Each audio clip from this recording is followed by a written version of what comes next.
Welcome back to Numbers on the Board. Numbers on the board, yes. We here a few days away from the start of season 2 of Numbers on the Board.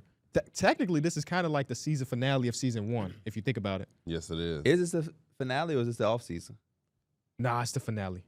I This think is it's the finale of of season season 1. one. Yeah. Your Is it- mustache little as hell. Shout out to my barber, man. You getting that though? You feel me? You're Not even trying. Patting down the waves. The back got a little something. The back Come got on, bro. something. Stop messing around, bro. The I'm not even trying, and they appearing. The back got. Yeah. Imagine if I put that work in. And then put the work Put in. the work Say in. less. No. I I heard heard him. when people say say less. that. Say I less. heard him like a day or two. It might have even been yesterday. He said, "Man, I'm finna try to get these waves." Like he sounded like he was about it. Look at me, KB. I can't see no do-rag mark. Oh, you know I wear. Come on, man. He definitely on. do got a little ripples. He ain't got full waves. He got Nah, to me. yeah. He got Talk some to me, currents. D-Mills. Yeah. Yeah, it's starting. You know what I'm saying? But you want me to go full throttle? I will. Now when he come in I can full get waves in, tsunami, like, then you gonna be jealous. He gonna 3 be jealous. days. Because Mike always the dude that talking about waves. Take and your hat off. he ain't got none. I don't got no waves. Yeah. My see. barber asked me, he was like, "You want me to do a wavelength?" And I was like, "I don't even be taking care of my hair. You can just cut it low. I need to keep it." Okay, KD. I don't be taking care. You Yeah. don't want to be known as In KD. high school, that was all I did was brush my hair. The teachers used to take away brushes because all people used to do was just like had a brush No, out. it's because you were flicking dandruff everywhere. So Head and shoulders, baby. Head and shoulders. Be sure to leave a like on the episode, subscribe to the channel, tell a friend that season 2 is about to start soon. If they need their NBA coverage, these 4 dudes can provide it. You know we ready for season 2 because we read y'all comments for the last 6 months. New carpet. Yep. New The carpet. carpet is What- shit, baby. what you need Hey, to do, for KB? season 3, I want a red carpet. Red? This show, it's showtime. Red carpet event. I think red would be too bright for this room. It just I don't want a fit. red I carpet. think It don't fit the he vibe. missing the red carpet point. I think so too. He really going Let's into. just do the red carpet from the door to the set. I want them to see the red carpet. Wait, this what you got to do, KB. You got to do. You just got to Don't wear wear no shoes in my house. Who a said do that? rag every episode. So you got your waves and you do the wave reveal. Who said that? It's a good idea. Bleep, don't wear no shoes in my house. My mama. Oh, Mhm. Roddy Rich. Wearing a do rag on the show would be crazy. I've done it before. I've done it in the Zoom era, but I ain't sat on set with a do rag. Hey, I love that you found your hat game. Yeah, You once used upon to a look time. crazy with hats, Exactly. but now you found it and then it's backwards. That was the whole thing you was missing was to turn it around, right? Don't he look better with his hat backwards? Yeah. That's Put why I your started hat turning forward mine right now. around back. Watch out. No, I think he rocked that Yeah. too. Oh, he yeah, did. yeah. You just yeah. can't see his eyes on camera. He do but get the 50 Cent feel with it. But you know what? I don't know if I still had this picture, He but I looked like remember a top dog. once upon a time. Sliding people to 360.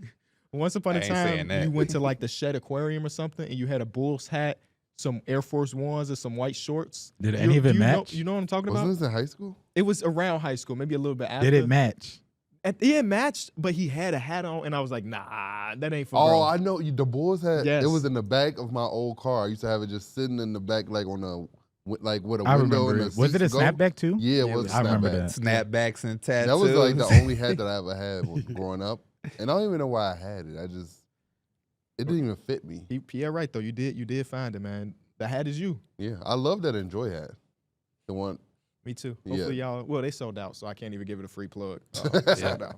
But we do got another drop coming in December, so look I out. like And the then shirt. another one. in I'm wearing it January. as an undershirt. Oh I yeah, like that it. cream. That cream is that's a nice cream. What's dropped the mic? It remind you of the cinnamon toast cream that go on the cinnamon toast roll. Yeah. Yeah.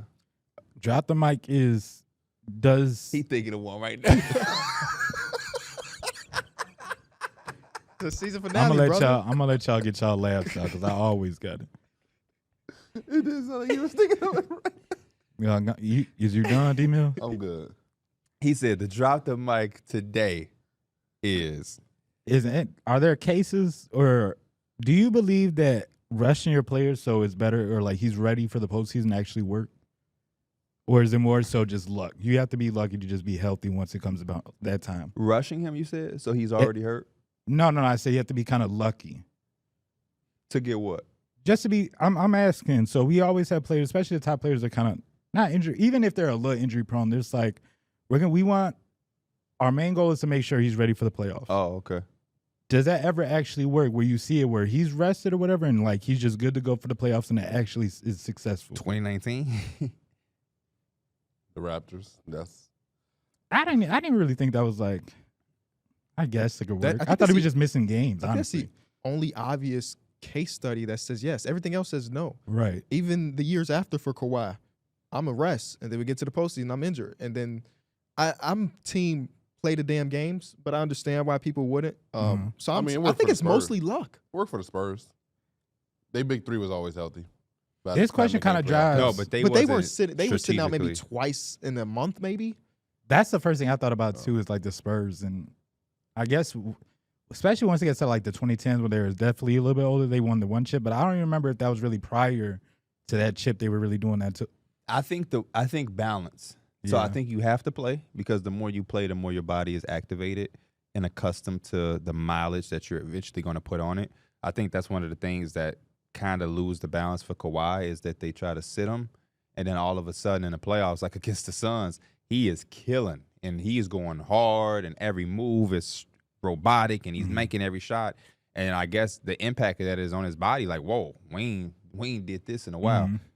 The thing about the Spurs also, though, and I think it is also an interesting conversation because we're going to have to think about the next chapter of Kawhi. And because I'm doing the Clippers rebuild on 2K, I've had to do that. Mhm. A player like him, I think, would benefit on a team where they're not in need of him throughout the 82 games. So he not The number only- one option. yeah. And like for example, if he was on Can we just move it to? So this question just comes from. I think we talked about it a little bit last night with the Sixers thing and Joel and the back-to-backs. Yeah. And we went on a little tangent because Reggie Miller was like, "What's that gonna do to the winning culture in the locker room?" We was like, "It's for the postseason." But just a further step is like, when has it actually been a time where it's like we gonna sit him, we gonna get this player rested or whatever like that, and they do it, and it's just like the same thing happens. I where he don't just know misses because it, you know in what I'm our time, I don't think people saying? Many rested. players have done it. Yeah, it's mostly Kawhi. I guess it's gonna be Joel Embiid this year, so we'll see how it works. But it's usually I feel like trying to really think of examples. Who This it is really was. this is a new thing Yeah. relatively to when we've been watching. We've all been watching the NBA for what 15, 20 plus years. Mhm. When growing up, it wasn't like, hey, we're low managing Tracy McGrady because he's injury prone. Like this is a whole new concept relatively in the past decade or so. So the evidence ain't really there. But I think the Spurs were so good at it because they all shouldered an equal amount of responsibility versus being like, we need you to carry us through. Like if Kawhi Leonard, for whatever reason, played on the Grizzlies, that would be perfect for him. Because throughout the 82 games, you have a Ja, Desmond Bane, and a Jaren Jackson who can carry you through the season. It's not for him to sit games, but it's like when he's out there playing, he don't have to be the number one option on offense and defense and carrying. And it's just like you just coast through the season. You know who's done a good job of it without doing it? LeBron. LeBron has let us know that he coasts through the season sometimes, and then he turns it up a notch. He's not low managing and sitting out games, but LeBron has definitely strategically not overpushed himself at certain times through his career. So I remember this and I had to find it. So maybe if we had someone else do this study, it would mean a little bit more. But this is a study that was done by the NBA, which obviously they have exterior motives. They want their best players to play, obviously. But the NBA sent data from an excruciating study to its teams this week to show that there's no link between low managing players and the decreased injury. Like if this was a third party people that's doing it, then I would probably take it more at face value. But because the NBA is like, yeah, of course you're going to say that because you don't want people to low manage. Yeah. This is a result of independent research for 10 years of NBA data where leaders in the sports medicine took into account the schedule, the amount of games, the regular season, low, yada, yada, yada. For years, some league officials questioned whether players who consistently rested even back-to-back game situations were in no danger of being hurt seriously. This study seems to support that notion, basically saying play your players because there's no reason to low manage. Mm-hmm. It's a 57-page report, though. I can read it all if y'all want me to, but You we'll be don't here read. until Wednesday. Don't read it all. Don't Okay. read it all. Okay. You sounded out the NBA the other day. Talking about I got that, though. I did get that. Yeah. Let's get into NBA news, though. The one that's the most important, I mean, I guess we're kind of talking about it actively about Kawhi Leonard not being ready for the start of the NBA season. indefinitely, which for Kawhi Leonard means a long lot. We'll time. never know. We will never know. And I had this conversation before. Do y'all feel like as NBA fans we deserve to have a real timetable with a player's injury? No, I think a person's body is like whatever time they need in order to get what they want. And like also Kawhi, I feel like he probably also need to mentally get back prepared. And like even though his body might feel good, but he mentally might, like when you deal with injuries, like you still have that like PTSD of being hurt. So like he probably still got to go through that and like get mentally back acclimated. So like they don't owe us shit. Like they just got to do what's best for them. I think it's also, in a way, like the team wants to kind of put that out, especially if it can drive ticket sales up a little bit. I mean, if Kawhi's back, if you give it to estimate that he's back in a couple months or whatever, like I'm pretty sure the tickets would go up if he's probably going to be playing around this time. You know what I mean? I'm in a little bit of both. Where like I agree with Darrick. It's their body, it's their information. They really don't owe it to us. But at the same time, like when I seen this, and I had like quote tweeted it saying like me 2 episodes ago asking y'all on Cap or No Cap, will he play? And somebody pissed me off because they was trying to insinuate that I was like celebrating a prediction where I didn't predict it. I just posed a question based off how they were acting. History shows me when Kawhi has an injury and we don't know about it, it's like 30 times worse than we can ever imagine. That's why I posed that question. We don't celebrate anybody's injuries up here, jackass. But that's all I thought about was like, what if I was a Clipper fan? It's like he missed late last season. He go in the playoffs, didn't look like himself. Paul George left, which I don't know if he knew some things we didn't know, but looks like a good move from this perspective. We go to USA out of nowhere. He's even on a team picture, then poof, he's gone. And then it's like we hear nothing. We get to training camp, and it's like, yeah, he's still kind of hurt, hasn't practiced with the team, and then boom, he's out indefinitely. The timeline is weird though because they're pretty adamant about the swelling and everything happened after the Olympic tryout or whatever, which doesn't make sense to me because if Kawhi Leonard was healthy during the Olympics, there's no way in the world they say, you know what, we want Darrick White. You know what I'm saying? Yeah. So something had to be going on, some inflammation, some type of swelling during that Olympic run for him to get sent home. I don't buy that this started after the Olympics. Yeah, there's no coincidence that when we got highlights from everyone, there was nothing of Kawhi. Yeah. We never saw any There's a footage of video of Kawhi. him walking in the hotel where he's damn near limping. Yeah. So it's like, And based off how he performed in the playoffs, that didn't make me feel like he was it was healthy. like 2 months after the playoffs, right? They got eliminated Yeah. first round, so it's the end of April, and then there's no way. It's really no way. You know, the timeline, and obviously it's Twitter, but the timeline put something on Twitter where they was like, this is different now. And it's when Paul George throws Kawhi a lob against the Mavericks and he hangs on the rim for like a long time before letting go and dropping. Yeah. Don't know if it means anything. He could have just been like, damn, I finally got a bucket. Right. Sometimes you do that, like you just like whatever. Or it could have been, oh shit. Yeah. Yeah, I gotta. This like, is come down. familiar. Yeah. Yeah, this is a familiar feeling I'm experiencing. What Or- Darrick said is true, though. I mean, we're not even professional athletes, but you've had your ankle stuff. I know how difficult that probably was to come back from. Absolutely. For like 3 years after my surgery, I remember I still wasn't doing contact in sports. We would go to the gym, and I would literally shoot jump shots because I was 3 years removed, and I was still mentally not there to like take contact. Hell, if we went hooping today, I might still feel that way. I don't know. So I can't imagine a guy that's had 4 surgeries on the same knee, how that would feel mentally. And your livelihood depends on it. Yeah. My not dad anymore. told me He got that. that extension so early on. That's that, true. like, My dad was telling me, like, yeah, the mental hurdle is going to be your biggest thing. And I was like, whatever. Like, you know what I mean? That just sounds like something. But I remember after, there was a bunch of times where I was, like, hurting myself on my ankle by doing nothing. Like, I would just do a slide and, like, re-aggravate my injury because I was trying so hard not to do it. Yeah.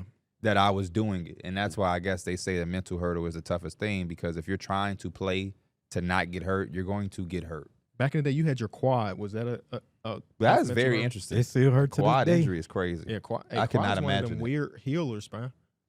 Still hurt to this day, man, if I stretch it. I'm glad you said Real? that. That's Yeah. that's the It was a decade ago too. that's the other part to the injury news is also when I hurt my ankle, every doctor told me a different timeline. So it's like I also can imagine that where it's like I would hate to run a team and KB get hurt and I tell them 4 to 6 weeks and then he's out 6 to 9 weeks. Yeah. You know what I mean? So it's like What do we want to do? And I think that shifted too, though, because now it says reevaluated in this amount of time. That and does not say that, better yeah. at this time. Like even Isaiah Hartenstein, it says reevaluated in 5 weeks instead of he'll be hooping in 5 weeks. So they try to temper it, but like the way fans are, me included, is like in my mind, if somebody's being reevaluated, I'm basically saying he's back.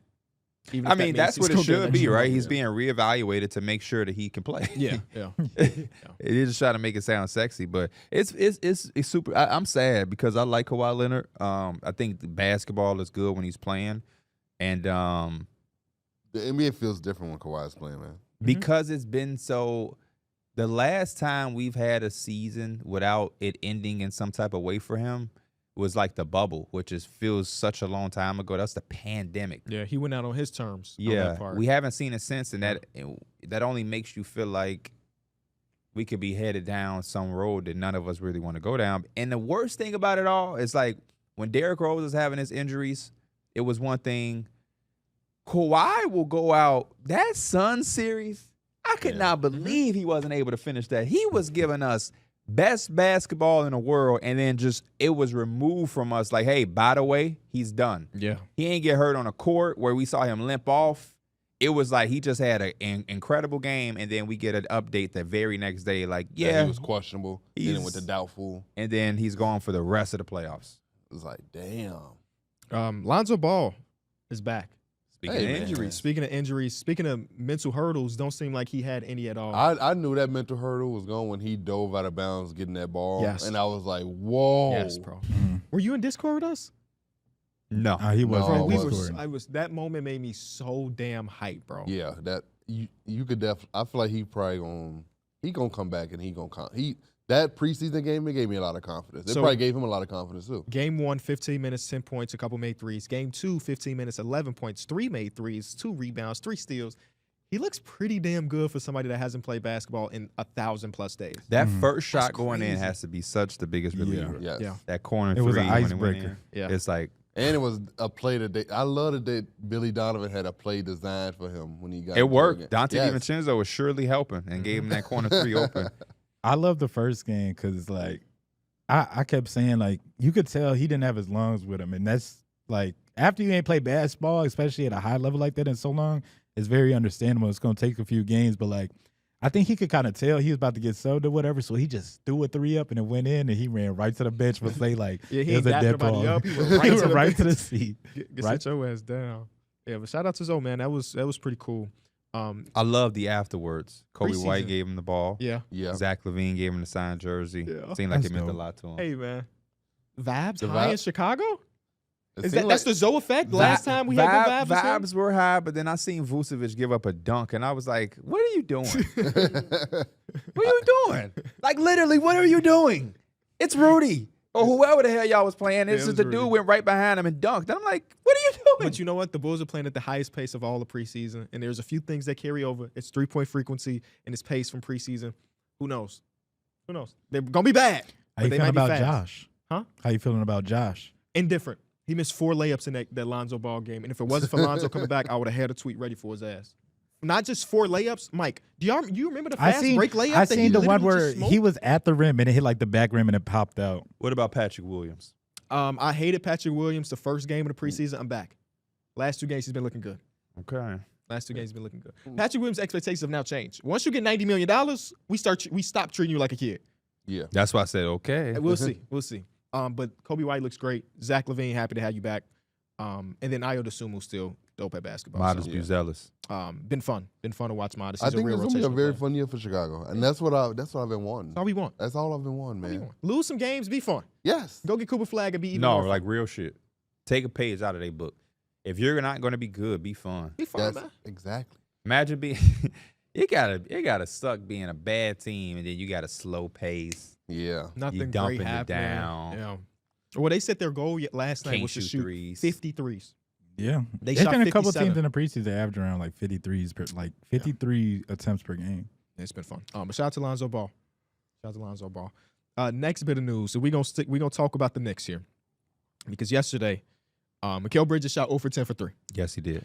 And I didn't think anything of it, as most people probably shouldn't. It's a damn preseason. The interview. The interview. Yeah. He had an interview after where he was asked about his shooting form. And this has been a topic of conversation the entire offseason and now the preseason because he had a pretty fluid-looking jump shot coming out of Villanova, and he said that since Villanova, he's been tweaking his jump shot, and he tweaked it a little bit too much, and now he's trying to get back to the Nova days where, like, if you watch yesterday, I didn't watch live, but I saw the highlights, there's a very, very apparent hitch in it. And his point of release is damn near 30 feet in the air because he's got these these go-go gadget arms. There is a hitch. And I wouldn't say I'm concerned about it, but it's definitely something we should be thinking about for this upcoming season. Anthony Edwards said in that, like, Mike, I don't know if it was confirmed, but he was His like, you ass changed changed it. He's like, he changed his shot. Yeah. He had to change his shot. His ass changed his shot. I'm But concerned that's- about it. yeah, I'm that's concerned about it because Crazy. what are you doing? What are we doing? This is also another story in like 2 weeks where we're just hearing about tweaking shots. Johnny Davis, who coincidentally hit the game winner. They ain't got the game-winning stop, boy. Stop sleeping on Johnny Davis. It also came out this morning that they're probably willing to cut him. In order to keep That's Jared not funny. Butler or Gerard. How do you pronounce Jared this? Butler. Jared Butler? If He you got get game, cut for too. Jared He Butler, got game. Bro, I told y'all yesterday, in my series, I had to cut Johnny Davis for the Wizards. Just for them to give them roster room. But yeah, Josh Hart also can't throw a rock in the water right now. He went out and But that's said, not nothing super new, though. Like Like, Josh his career, Hart's like shooting 31% three. Josh Hart's no, shooting no, is no. always very streaky. this is bad right now. His interview, he was saying we might need to try something different if I'm not ready back. Like I'll come off the bench. That's how bad it's been. Like nobody's expecting Josh Hart. Y'all act like I said the man need to be shooting 40%. Oh, No. Said he can't throw a rock in the ocean. Career Right. 34% shooter, 31% last year. Whenever a player say, I don't know, man, maybe we need to try something different about his damn self. I mean, what else? I like the self-reflection, but yeah, man, self-aware. we got to get to it. Deuce McBride gonna be ready to shoot that ball though. Deuce McBride looks pretty good, though. Oh yeah, Deuce there's gonna be anything ready to about hoop, man. Dante DiVincenzo open up a whole new opportunity for him. He gonna take advantage. I'm watching this highlight reel of Mikal Bridges shooting, and it's like, I don't know, bro. He was so pure. I mean, it never was gorgeous. But I was okay with it with the Suns. Yeah. And Yeah, the for early sure. part of Brooklyn. I don't know what, like, he going back to the Villanova days. Hey, bro, just go back 3 years ago, 2 years ago. Yeah, I don't understand. I feel like we just hear this too much. Go back. Like, He shot people 37% last year on 7 attempts from 3. changing jump shots. I think you just got to keep it what's working. Especially if it's working. Mikal Bridges was never a terrible shooter. Mm-hmm. He didn't have to change his form. He was fine. But I think it's always like trying to get better. trying to get better. So if But I could get my jump shot 1/10 of a speed better and still hit a better percentage, then that's probably like, at the end of the day, these dudes are just working and working and working, trying to continue to get better. And for some people, it works perfectly. Lonzo Ball used to shoot like this. Now he got a very real, The best nice looking examples I could think about are like people changing their jump shot for the better, and it's not even just like jump shooting. This is like free throw line shooting. People switch hands. Yeah. I think Tristan Thompson did it. Mason Plumlee did it, and like they shoot tremendously better to the point it's like Still keep ain't doing good, that one. but Keep yeah, doing yeah. And to be honest, I think the difference with like Johnny Davis and Mikal and some other guys, it seemed like they trying to like change the jump shot. Is what those are the words they're using. They're picking and changing the jump shot. We've seen history, guys improve the jump shot by not overhauling it or changing it completely. But majority of people change their jump shot. LeBron shot now versus when he first came didn't look the same. Kobe shot in his rookie year versus prime Kobe is not the same. McGrady shot changed because a lot of guys come in so young that once you bulk up, get stronger, the ball is lighter. You know what I mean? You got to get more fluidity with the shot. It's totally different. Paul George's shot is a little bit more fluid these days. A lot of people, if you look at the progression of the career, change the shot. The only difference is it's not necessarily an overhaul of a brand new jump shot, but it's just finding smaller ways. tweaks here and there. To make it quicker, better off the dribble, one dribble pull up, different things like that versus like I'm gonna break down his jump shot and we're gonna build up a whole new one. It's like, whoa. He'd be the only person that need to get his jump shot broken down to get a whole new one because it is too broke. You know what I was thinking about the other day? Which is crazy because you're lefty. Every lefty has fluid jump. Your shit like choppy. You're the first choppy left hand shooter. In that corner, Nah, it's Joe either Ingles is pretty air ball or all Is in. it? It go right here and just go. I was thinking about It the ain't other pretty, day, but it ain't choppy. KB shit 'cause be I was thinking about people that have changed their hands, and most of them write with one hand and for some reason Like does Ben. basketball with the other. Ben Simmons is a right-handed person, but he shoots with his left hand. What if I did? I mean, I'm You almost tried 30, so I'm shooting not. with your It's right not hand? happening. But what if I did shoot with my right hand? Hey, I'm not trying to get personal or anything. I could throw a strike. With your right hand? Absolutely. What was Ben Simmons' dad doing to allow him to shoot left-handed when he's right-handed? Because I say that Well, because Ben LeBron Simmons' is the dad same way, though. is a The opposite way. former basketball player. LeBron is left-handed but shoots right. LeBron is LeBron. We ain't putting him in any comparisons of pools of players. Okay, Agreed. dude was a prodigy at 16, so let's just leave him over there. Mhm. But if I have a son and I see him eating with his right hand, he's going to be shooting with his right hand. Well, my daughter broke her right hand. Yeah. And they were saying that like there's a world because she is so young that right now she writes with her right, but because it's broken, she might transition to be a left-handed person That's because it's that understandable. early in her life. I did that with baseball. My favorite player growing up was Derek Jeter. He could switch hit, so I taught myself how to switch hit so much that once I taught myself how to bat left, it was a long time before I went back right. And now everything we do that has like a instrument, I do left. I golf left. If we Who go did to the that? batting cage. Oh, we go to- Cedric Mullins used to be a switch hitter, and he was like, I suck at the right just side. go Why the left. hell am I doing this? And then he just went strictly left, and it was great. But like even now when I try to pick up something and do right, I can't do it. It's crazy how you can transform your brain like that. Yeah. Because I'll be Now, like, your brain is fully developed. There's probably no going back. You can't pick up a right-handed set of clubs and be like, I'm going to the I've range tried now. because they be like, oh, we've gone to Top Golf and they ain't bring the left. And I'm like, let me just see what I can do from the right. I can't do it at all. Cannot do it at all. Yeah. Let's get into some contract negotiations or lack thereof. Brian Windhorst said, from what I understand, they were negotiating with Aaron Gordon. Aaron Gordon was eligible for a 4-year, $150 million-ish contract extension. They haven't handed him that offer. Otherwise, he would have signed it. From what I understand, they're negotiating. They're hopeful of getting him at less than the max. How much less, I think, is what they got to figure out. Because if I'm Aaron Gordon, this is still a perfect situation, still kind of like for me.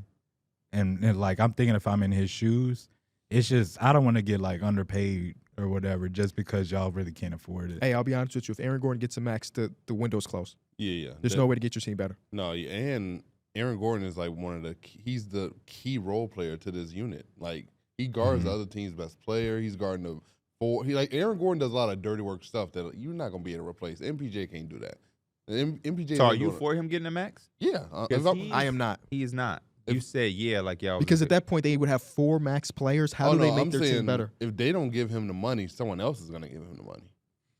That's going to be his market. He's going to be one of the best free agents in this upcoming. So you saying class. pop off Jamal or MPJ?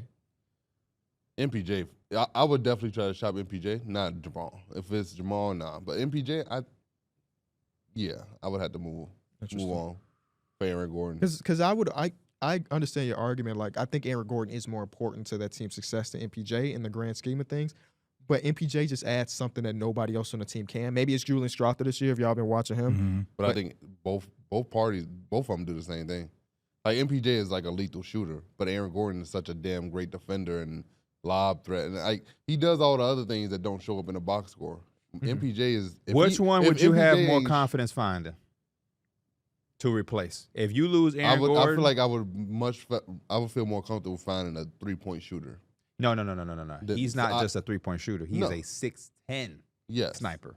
Those don't fall off the but tree. it's also hard to find a 6'8", 6'9" versatile defender that can defend at the level of Aaron Gordon. Oh, I'll go sign Jerry Vanderbilt. Yeah. Is he gonna play? Is he gonna play? Because they had Jared Vanderbilt. They did. Is They he drafted gonna him in the play? second round. That's crazy. That's the first such a thing that came to downgrade. mind. Come on, man. Hell no. Yeah, no. If he played, I would go get him if he played. He definitely does not play because I like Jared Vanderbilt and I ain't seen him in a long time. He can dress. I tell you that. It's the could- best thing we know about him he in the could last dress. 2 years. I mean, I don't know. I just think that's the question you have to ask yourself. Because If if you're Denver. MPJ ain't scoring, what is he really doing for you? That's always been like if he isn't making a shot like we saw after that first round, after they played the Lakers and his shot fell off, MPJ really wasn't giving you shit. You can say Gordon, the same thing about Jamal Murray. Are you replacing him? No, but I know what Jamal Murray has a resume of showing me what he could do consistently throughout the playoffs. He's the reason why we won. Jamal Murray has had some moments in the playoffs where you look at the paper and say, Yeah. that's Jamal Murray. MPJ wrapped up some games from them that first round. Like he was shooting lights out in that first round. And as against good the of a Lakers. defender as Aaron Gordon is, who is he stopping? What's a moment where you saw him just like take somebody out of a series? I don't think that happens to No. pretty much. I don't know if any player does that, first of all, but like I would The agree with. Timberwolves was doing a damn good. Lou I Dort mean, took out Brandon Ingram out that series, That's and he crazy, did just yeah. come back. but Zion was out. That too. was literally like that's where he's like, where is Brandon Ingram during that series?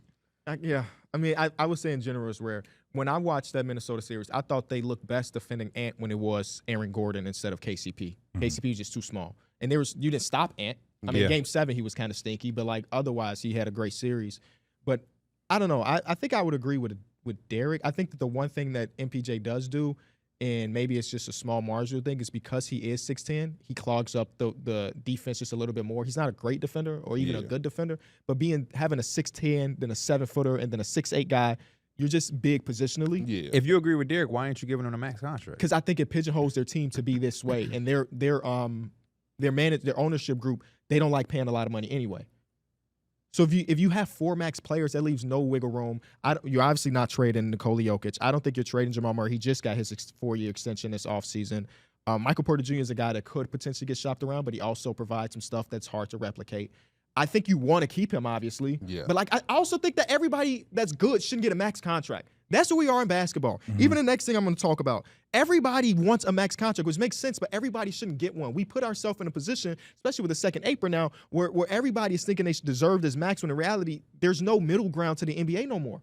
I'm a max player, or I'm fucking Malik Beasley, who shot 3rd best three-point percentage, but I'm on a minimum contract. I hear you, but if I don't even know Aaron Gordon. Aaron Gordon should get his max contract. Because we having a conversation right now about 4 years, 150, right? Is the number?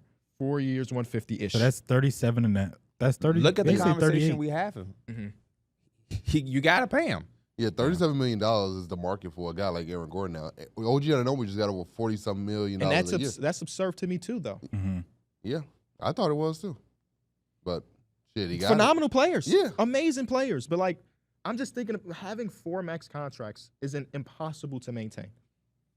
And now everybody on my team, you're going to have this rotation of, like, Russell Westbrook's coming in for a year, then he's out because we can't give him the $7 million he might be worth anymore. So now our back end just keeps rotating, and eventually one of these young dudes are probably going to be good. So what are we paying Christian Brown when he gets his next extension? It ain't a max, obviously, but he going to be a guy that we can't afford. Julian Strawther just had a 30-point game, and he's a lights-out shooter. We going to have to pay him something. And then how the hell do you maintain this team with all of these second aprons? We have no more first-round picks. You should be good. If you draft well, like they have been able to, you should be able to subside. Like, you should be able to do this. Julian Strawther, because you have those 4 players, he's never going to break out that much. And if he does, then you now don't need one of those guys. You could trade the ass. If Julian Strawther pop off, we can now move on from Michael Porter Jr. Fingers crossed, twin. If Peyton Watson pop off and is a defender or some shit, now you can ask yourself if we need. So, that's the route. Is like. But my thing is also, hypothetically, right? Yeah. One of those dudes do pop off. Boom. Peyton Watson deserves to be the starting power forward of this team. Aaron Gordon. That sounds crazy, but we hypothetically. Hypothetical. Aaron Gordon, we don't need you anymore. Yeah. He's making $38 million, right, in this hypothetical situation. Yeah. That would be what? 18% of the cap? Where every team worrying about these second aprons, is there really going to be a secondary market for these Yes, dudes? it will be. Because we ask this question so much and we just can. But no, the second apron is just 2 years. Like, we have max contracts in basketball of good NBA players that cannot get moved. You're not trading for Zach LaVine. He's not good enough to be your 1, but he's making 1 money. He's not good enough to be your 2 in a lot of cases. He's making 1 money. But he is a tough guy to use this example for because he's also had the injuries where we feel like a lot of teams are scared off of that. I think they jackasses if that's the case. I think they're more so scared of his contract. I think it's the contract. I think They would have to gut their roster in order to for get sure. him. But you can't tell me that the injuries don't play a part. The dude barely played last year. That was only last year, though. Just like from the idea of And paying. Zach LaVine don't have 5 years on that contract no more. It's 3. As just like the future idea, like if I'm a team, I'm not paying $40 million to Aaron Gordon because he's just gonna have to gut too much of our team. You say that now, but it's so easy for us to say these things on the couch when you're not managing a team and you don't have a choice. I don't think that a lot of the guys' salaries that we see that y'all talking about, I don't think teams want to pay them. I think they have to. I think that's why we need to have the reset. And we're not going to change anything before dudes here. But, like, in general, there needs to be this reset. It's like, okay, Aaron Gordon, we fucking love you, bro. You're one of the reasons why we have this one Larry O'Brien trophy. We've never had it before. But when you think about what you can't be in the top 5% of NBA earners, brother. You just can't. The only how that stops is if teams stop. Darrick made the best point. You can't say that when OG Anunoby just got that money. All these dudes sit at a table and be like, we got to do it. What can happen for the NBA in this conversation is what Jalen Brunson did.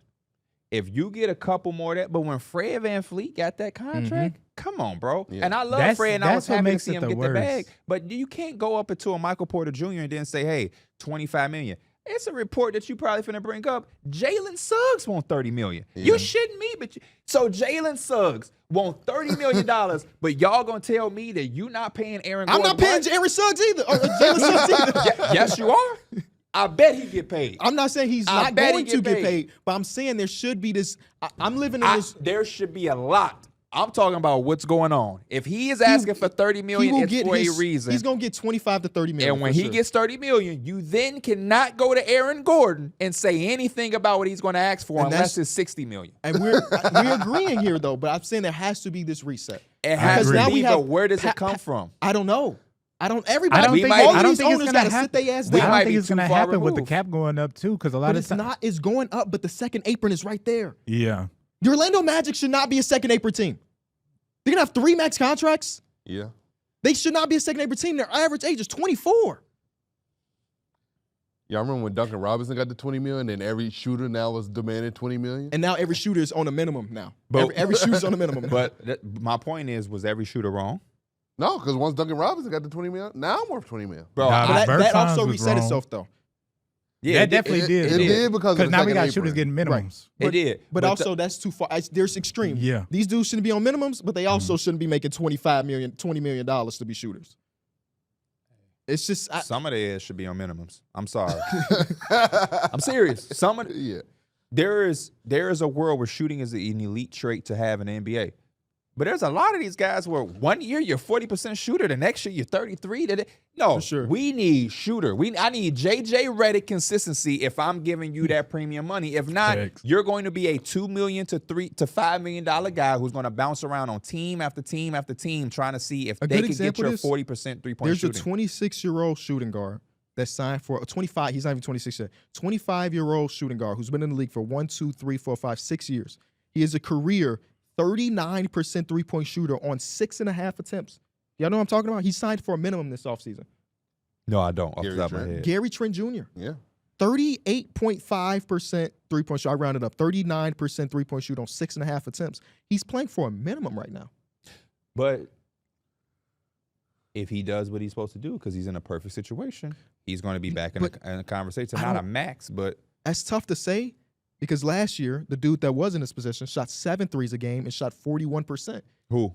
Malik Beasley's on the minimum somewhere else. Hey, man. Malik Beasley also comes with a lot of other shit that you're not paying a premium for. Malik Beasley is guarding. Like, when we saw Malik Beasley do this. And get blown by. And got blown by.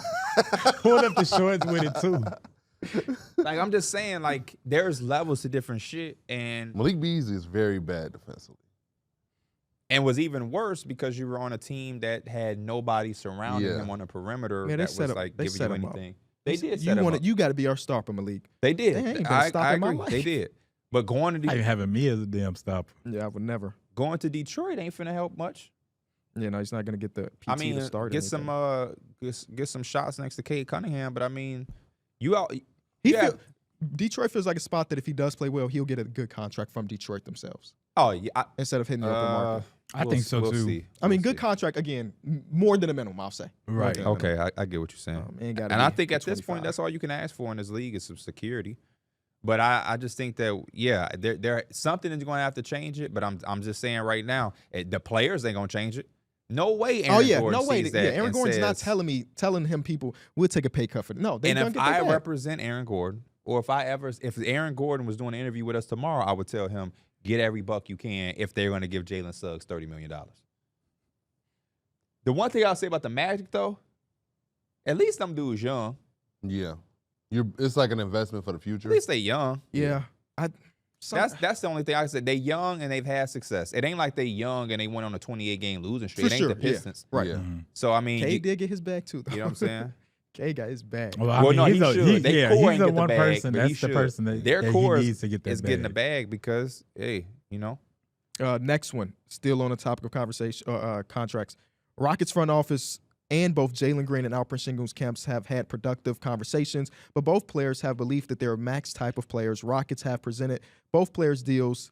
There's not a max contract on the table right now. If there was, there would have been a max extension sign. That's from Shams Charania. Now, here's the other conversation when we have these type of talks. I think the wording there, that's why I can't be a GM yet. I got to get some maturity. Because we would be having this conversation, Mike. You're my assistant GM. Right. Jalen Green tells us he thinks he's a max player. I have to look at Jalen Green and tell him, no, you want to be paid like one. Because you damn sure, a max player with no all-star appearances, you can't be talking to me. Mm-hmm. I'm a basketball Listen, savant. you know- We work in basketball, homie. Don't even know if you're the best player on our team yet. We know that he's not, which is okay. Yeah. A max player this also, and being paid like one is two different things. all of these younger players that Kevin Durant is a max player. have very good promise. These dudes get rookie max extensions. That was my thinking too. Everybody's just getting maxes like that. It feels, and you already said it, it's no middle ground, but like it used to be a point where you kind of worked your way up. Like a rookie would get paid, it would be like 15 to 25 million. You'd be like, okay.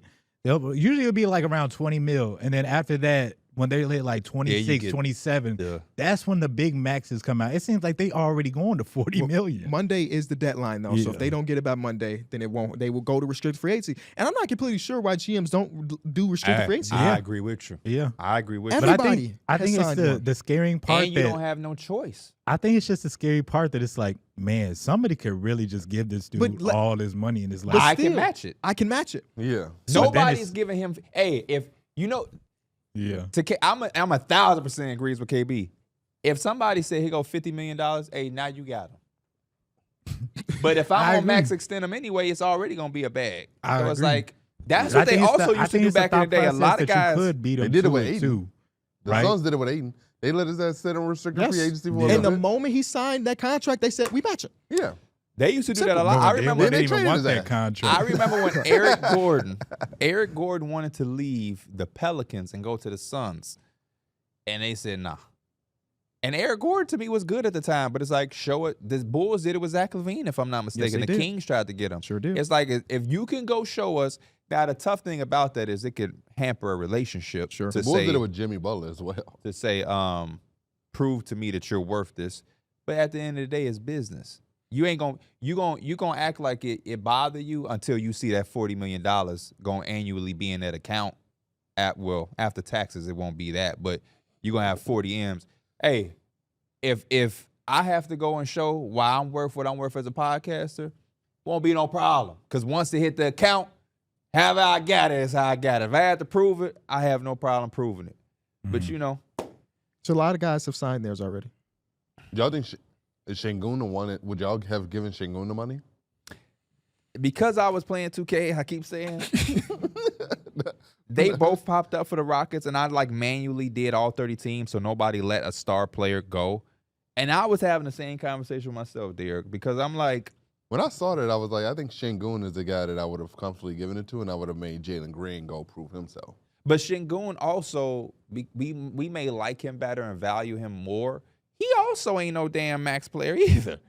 So it's a tough place to be in because it's so. But it also does the same thing that we were talking about. We saw Scotty Barnes get his. He's an all-star, so I guess that's fine. Kay Cunningham got his. Evan Mobley got his. Franz Wagner got his. Franz Wagner got a full $200 million max. Mm-hmm. Like, and Jalen Green, of course, second overall pick in that same draft class. He's looking at his guys. You mentioned Jalen Suggs wanted his money, and Jonathan Kuminga, another guy who has not come to that extension just yet. Has anybody you named, are they not better than Jalen Green or Alpey? I would argue that between Alpey and Franz, it's a toss-up. Yep. Yeah. But everybody else, like, Everybody else, I can see why they got that extension though too. Yeah, Scotty definitely deserved his money. Maxey just got his money too. I don't think Maxey's in that draft class, but Cade also got his, and so I yeah, think all the those dudes they deserve their money. I think the Rockets gonna be picky though, because they just have like a surplus of young They players have that to they be, yeah, know they that have they have to. going to have to They pay, have to be picky. and they don't the want to be wrong Rockets- on one. The Rockets are really smart for taking their time, and I hope they do take their time. And I want these guys to get paid too. I don't want to, but I think the Rockets, if they can put themselves in a position to where they don't have to pay maxes, it will help them in the long run. But if you start handing them out for subpar play, then yeah, a Min Thompson ain't gonna be that far away from getting a bag. A Reed Shepherd ain't gonna be that far away. Imagine you paid Jalen Green a max deal, and then Cam Whitmore just pop off, and you like, my point exactly. That could be my starting two guard right there, and he went on no max deal. It's Reed a couple Shepherd different pop off. different options they can go through, right? You can give them the money with the idea that one of these dudes is a part of our real future. The other dude is a trade asset for the max contract player, the real one. Other one is, of course, hit restricted free agency. Jalen Green go get it from Charlotte, and then we'll match it maybe. Or it's like a sign and trade at the end of the year. It's like, oh, Jimmy Butler want to play here. We'll sign and trade, double sign and trade with Miami, and then Jalen Green in Miami don't make sense. But just something along those lines. Those are the different options for them right now. But the only thing about that, KB, is, and I'm trying to say it with grace because we're talking about young players, and you know I'm big on not writing away young players.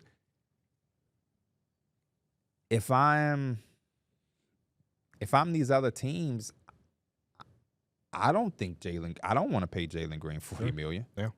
It's a big prove it year. We're gonna talk about players that would a lot to prove. And that's why I'm saying, like the Rockets, I think you have to let guys prove it. If I'm the Rockets and I have that much young talent, I have to. Yeah, they have. We can name 7. We can name a rotation of youth for them: Reed Shepherd, Amin Thompson, Jalen Green, Alpi, Tari Eason, Cam Whitmore.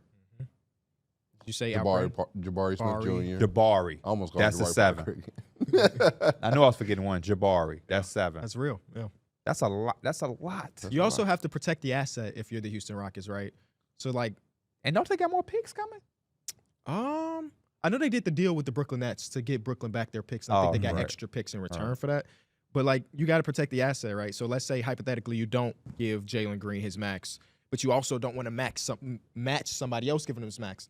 You don't want to just lose him for nothing. Yeah. Like, I feel like that hasn't happened in history in a while. Hey, on some real shit, we'd be the first. I would rather lose him for nothing than to have to pigeonhole myself by paying him close to $40 million. I wouldn't want to do that, obviously, but I also think franchises keep shooting themselves in the foot, theoretically, because of that. It's so, hey, man, sometimes you gain by losing. Like, that's life gym for some of y'all watching this. You might have a baddie in high school who's a thorn in your side. You might lose her, but you may gain a whole lot. The Wizards could have done that low key with the Bradley Beal thing.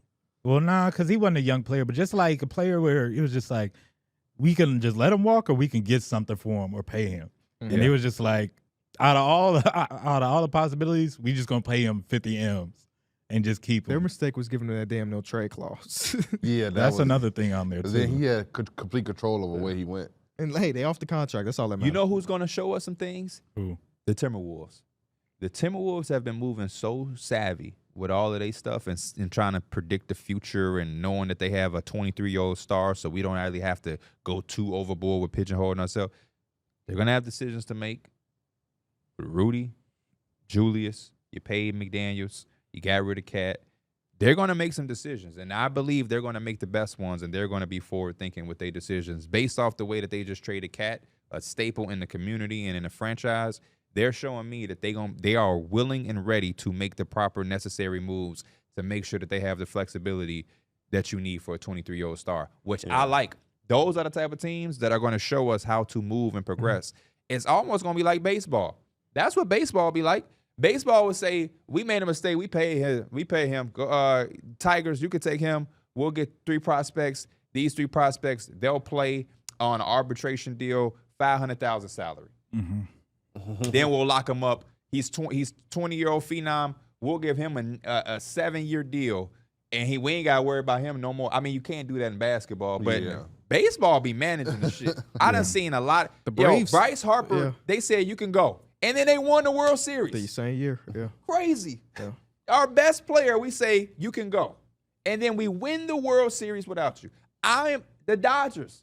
Top dollar every year. I'm still waiting to see the Dodgers win the World They're almost Series there. other than 2020 because it was COVID where Justin Turner was like, I got COVID, but I'm going to be on the field celebrating anyway. Mhm. Y'all, you weren't watching baseball then. No, I would. The Yankees, when the last time Yankees won a World Series? They payroll. Potentially on their way too. They pay. Yeah, they are. Yeah. They payroll skyrocket every year since I've been born. So I'm you know thinking what I mean? about the teams that don't really got, I guess, like all these max contracts, because it feels like the default thing is you about to have about 2 to 3 max contracts, just because even if they're not, your top players, they're gonna probably get maxes. So like teams, I guess, are not in that type of situation. They're probably in the best for like moving forward in the future in terms of like you know who's gonna be long-term. real good? I think Yeah. shaping up. When we talk about the Timberwolves, how much did the Spurs? Did the Spurs pay Devin Vassell? They did. Yeah. It was like 4 years, 140, 5 years, 140, something like that. So it was a max. It was a max Okay. for his time, but like they did it 2 years earlier than what the max is now, so it's not a super bad max. I'm watching the Spurs too. I think the Spurs might be a team to say we got Wemby, so we don't really have to do all of this stupid stuff. I was thinking about the Hawks, but they got some kind of like big con. They got some DeAndre Hunter's DeAndre contracts, Hunter yeah. is probably a nasty one, but Yeah. other than that, it's like everybody else is under 17 million. But the bad teams usually have a max player and then Yeah. some random contracts here. Like the Bulls have a max player and then 20 million to Vucevic, Mhm. 90 million to It could have like turnaround with teams like become faster. You know, instead of having like a Kings team that's bad for like 2 decades damn near. Like somehow, some way, the salary cap is going to end up in your favor, and you know, might bro. end up with something. some teams still out there struggling. What do you mean the salary cap's going to end up in your favor? Like you Just just have money like to go get teams, people? the Nuggets can't afford their players. We still have money, or like we can make things work. Versus a team that's like another team that has 2 to 3 max players. and they Basically just the can't afford Rockets it. model. Yeah, We've been bad. We got cap. Here's some money, Dylan. Here's some money, Fred, and we'll work from there. yeah. All right, we got to take our break, and when we come back, we're going to talk about the players with the most amount of pressure on them going into this season. Why should you bet with Caesars Sportsbook? 2 words, Caesars Rewards. Every bet brings you closer to the type of benefits only Caesars can offer. Hotel stays, VIP experiences, sports and concert tickets, and more. It's not just an app, it's an empire. First, I got to give my shout outs to a few different people. Number one, Dalton Connect. Thank you. Um, Just shout out Brownie too while you at it. I didn't watch that game. I know they lost by 48, so I don't know if I want to shout out anybody on the losing team by 48. But Dalton Connect had 35 and 7, and he had like a stretch. We scored 20 straight points by himself. Hit the shot to go to OT. Yes. And carried us. I almost called him a Dalton Connect 40 instead of Connect 4. You know what I'm saying? That's Yeah. how crazy Connect of a game. 4. Yeah. Connect 4. Oh, my fault. Also want to give a shout out to your boy Darrick. Which boy I'm talking about? Scoop? No, his teammate. Who? Oh, you didn't watch the game last night. I did not watch the game. But wait, before you say, you don't know, like, Scoot did have a good game a couple nights who ago. are his Yeah. teammates? You could take some Anthony guesses. Simons? Nope. Shaden Sharp? Injured? Ayton? Nope. Jeremy Grant? Nope. The lottery pick that just had 20 Oh, rebounds. yeah. The big dude. The big. Oh, big we're fella. not letting you out of this, No, by the no. way. We're not letting you out of this. You got to get there. Duncan. I know. I forgot his name. You got to get there. No more hints, y'all. No, You got to get there. I forgot his name. Uh-huh. He went to UConn. He sure Okay. did. All right, you got that. I never seen him know the college, but not the name. It's usually the other way around. Come on, man. The big black guy. No, he's not black. What? Well, this guy's stat line was 14, 24, and 4. I think he's gonna be the starter by the end of the season. His initials is DC. Well, Aiden getting paid too much money. It's not DC. Yes, it is. It is. Yeah. Cunningham, is it? I forgot his name. His first Cunningham? name is the He same was as definitely a star Cunningham. shooting guard in Cleveland. Oh, Donovan Clingan. There you go. Yeah, Donovan I Clingan had a literally great forgot game. his name that fast. Um, On accident. Also want to give a shout out to Grady Dick, who had a really good game a few nights back. Who? Grady, Big G, a.k.a. Big D. That's Yeah. what they call him over there. His initials is GD. Oh, Yeah, you just can't be in Chicago. Lucky with one them more initials here. like that. we mentioned it earlier. Julian Strother had a 30-point game. We had a Brandon Miller game. We had 20 points and no other stats. Got to get love Connect. to that one. Moody Strother, leading scorers of the preseason. Damn. Shout out to him. And I guess I could keep going, but I'm gonna stop there. The Bucks want to resign Thanasis as well. Yeah. Not surprised there. That's the only rumor mills we get. I just saw that. We just had some good conversation about like the money and everything. I Yeah. want to see a forward-thinking GM. Like I want to see a GM. Somebody's about to do it and get creative. Where it's like you have an Anthony Edwards or a Paolo Banchero or a young star.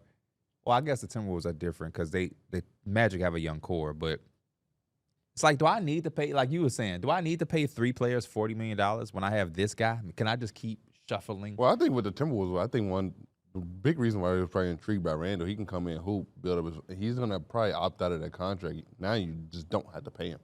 So that's walk. No, they're not losing the asset. Because they traded Cat for him, basically. No. But I agree with Derek.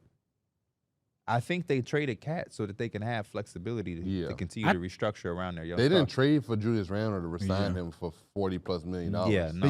They're going to use him as an asset. Because if you let him walk, there's no replacing it.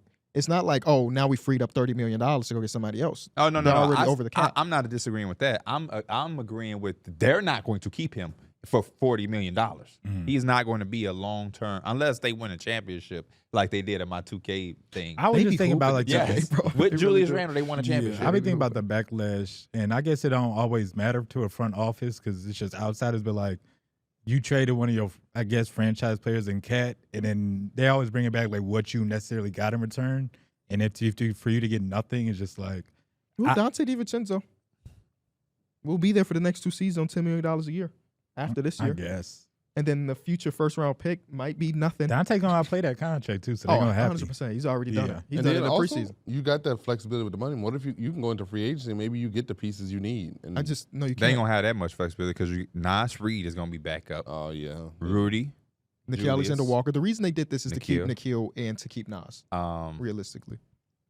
That's why they traded for Rob Dillingham because that was the only way that they saw them getting that prototype of player for them. But somebody gonna be creative in this GM world where they I like make them do. being proactive rather than reactive. Same. Well, and the that's Knicks just did kinda rare. something. I remember they did something where they like found a loophole in The the CBA. in the CBA, Yeah. and I didn't even know what they did, but Yeah. I just heard They're about going to close that loophole very, very soon. it. The Knicks didn't outed them.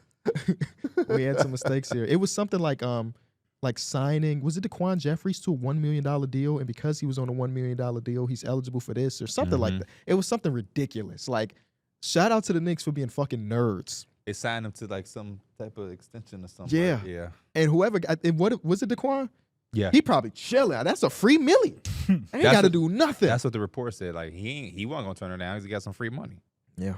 Shout out to him. Like, hey, you mind if we give you a couple million so we can trade you? So we can make this thing? Imagine he's No, like, the hell no. I want to stay.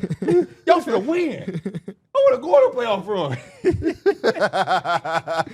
Hell no. Y'all got me bitch trying to pay me to get me up out of here. Like winning ain't everything to me. You think you gonna bribe me with some damn money over winning? I gave my life to this game. I want to win.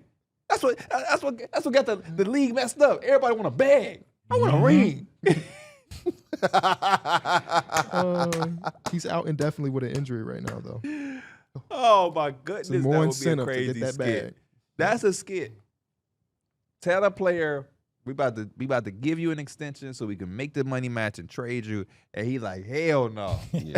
I don't want the money. I want to win. Y'all know what DeQuan Jeffrey's stats were last year? No, I don't. No. 17 games played. I'm gonna go his per 36 numbers because he played 2 minutes per game. He played 2 minutes per game, so these stats are crazy. In those in that per 36, 11 points per 36, 4 assists, 4 rebounds. He might be a real player. 20% from 3. 35% This is where I from get field. into my non-analytical. If I have to do per 36 to prove that then we're losing it. We're losing. Bro. Because if I do per 36 for Luka, Yeah. then what? That's Per actually 36 is always one of them craziest. Lucas stats to per me. 36 has to be insane. No, because he played 37 minutes per That's game. true. Yeah. So his per 36 are lower than his real stats. Yeah. Oh yeah. Shout out to Luka, man. 37 minutes per game for Luka is a lot. Shout out. He just, Is it? Nine, I man. play on 40. hey, somebody. You will got play 8 for minute rest. You got 2 minute breaks every quarter. Mm-hmm. And we go In the playoffs, it is 41. You got to count halftime too, so he getting that rest. Let's talk about players with pressure going into this next season, man. I actually got one for every single team, so there should be a lot of overlap. I got one for 29 teams. Okay. Who's under the most pressure on the Utah Jazz? That's why I didn't do not one really for many. me. I got like real guys. How many players do you want on the roster? Do you want to do like 5 and 6 man? Do you want to full? No, we're not. We're just saying that we're just talking. Oh, names. oh, just okay, ball perfect, lists, yeah. perfect. I got 1, 2, 3, 4, 5. I got 7. I got 5.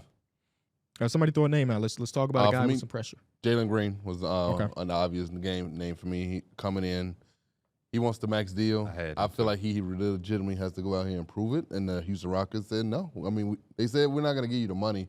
I know we had already talked about it, but he was already at the top of my list. Maybe Monday they changed their mind. So, Yeah. It's a couple guys in the balance, man. It's those two dudes. It's Josh Giddey. Yeah. There's Jalen Suggs, Jonathan Kuminga. Some real hoopers. So we'll see who gets money and who doesn't. And if I'm the Rockets, I can't give you a max based off that second half of the season that you had last year. The second half of the season was amazing. Can you give me that for a 482? If you can give me that for a 482, you would have been got paid. we could talk. Like we got a real conversation. You right know, now. Derrick, he a prime negotiator. Man. Yeah, Jalen Green, his agent, hate to see you coming. D Mills, they got Aaron Gordon making $25 million a year. I gaslight him into thinking that was the right move. Gaslight? You gaslight him? That's I've never heard somebody say that they're I'm trying going to to gaslight gaslight you. I'm gonna gaslight you. Somebody else throw a name out there. Tyus Jones. Tyus Jones. Hit me out. I had somebody else for their team. Tyus Jones has pressure not for himself, but for his humanity. Hear me out. Tyus Jones is representing a portion of players that we might like.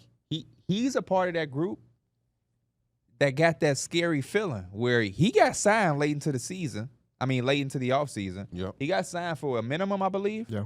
He's representing for himself, Markelle Fultz, Dennis Smith Jr. These guys, what team does Markelle play for, Mike? He's a free agent. Tyus Jones got to show that man, some of these guys are still worth a bag and can hoop because some of these dudes are too good and too young to just poof disappear out of the league. So I used him to be the representative for them, because I feel like that position is also kind of the point guard position ain't dying, but it's also like a type of point guard where it's like you have like these superstar Luka Doncic guys, or you have guys who are really small forwards. I was thinking about this the other day, just like you don't see many traditional, just like game managing point guard. Obviously, you have your superstars that do it, but like people are just usually those are like the backups, the ones that can just facilitate and do all day. Like there's not many starters that are just like, your average starter that's a point guard. Like you need dudes that can put up 20 points a game, go for these big high, Every point guard is almost a star, or we're looking to draft one. Yeah. Yeah. The position has evolved. There's no reason to be a game manager. I'm fucking Damian Lillard. Yeah. You know what I'm saying? Yeah, Mike Conley survived. Mike Conley is one of the last ones. But yeah, I think Tyus Jones holding that weight, and also he represented for the guys. So that's why I put that on out there for him. The point guard position is almost like the leadoff hitter. When I was growing up, every team had a Scott Podsetnik who can get on base, steal, take a couple pitches. Now you got Kyle Schwarber at leadoff hitting. Hit a bomb. Hit a You know bomb what I'm real saying? quick. Aaron Judge has bad leadoff. Like, let's put our best hitter, and that's almost what the NBA is. Let's put our best player at point guard, put the ball in his hands, and we'll live with the decision that he makes. Analytics has killed both sports. Crazy. And then we was Right, watching because Scott Podsetnik was my favorite player on the White Sox championship and that's just team. so different from when we was watching. I wasn't just in the stream watching the Celtics. Juan Pierre. The Celtics versus Juan Heat, Pierre. but KB kept talking about how Rondo, he was just sitting at the top of the key. He just had options. Yeah. He just had options. We don't see that no more in the NBA. Yeah, Speaking of that, we missed you. I know. I got to make sure everything working. Every But I'm gonna be there. Wednesday, us four, we're going on playback to watch games live. So I wish in. it was like that, though. I wish we did more of those in the summer where we watch old games. That was kind of fun. The new games obviously going to be fun, too, but Yeah. revisionist, like not revisionist history, but being able to revisit history. What's the account name? Is it Enjoy B-Ball on playback? Enjoy. Enjoy something. Enjoy basketball, and not enjoy enjoy b-ball. something, but it's Just enjoy. Just something. search Enjoy. You might see us Wednesdays.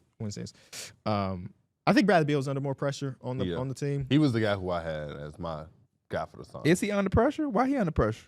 They traded for him. They gave up all, like, He paid regardless. That's the only reason he's not under pressure. But because also- he I'm already not got the thinking bag. financially. And they're going to decline no, that yeah, option I had him because it's not a down play too. option, it's a team option. Yeah, but also when you're talking about coming into a situation where a team has championship aspirations, and a big reason why they didn't get to that last year was you got a lot to prove this upcoming season. Oh. In that first round of the playoffs, Bradley Beal was bad until that last game. That last game will fool you. The was worst fucking game was awful. That last game was the worst. Devin Booker had almost 50. Devin Booker had But 50. before that, Yeah. he was Brad disgusting. Beal had 9 points that last He game? fouled out. Yeah. It was- Yeah. Oh, yeah, and that was fouled when he out, came bro. out and said, I ain't never been swept. I ain't never been Yeah. swept. And then after that, they came up to the podium. He's like, well, damn. I ain't never been swept for somebody that hasn't been like LeBron of the playoffs. Is crazy.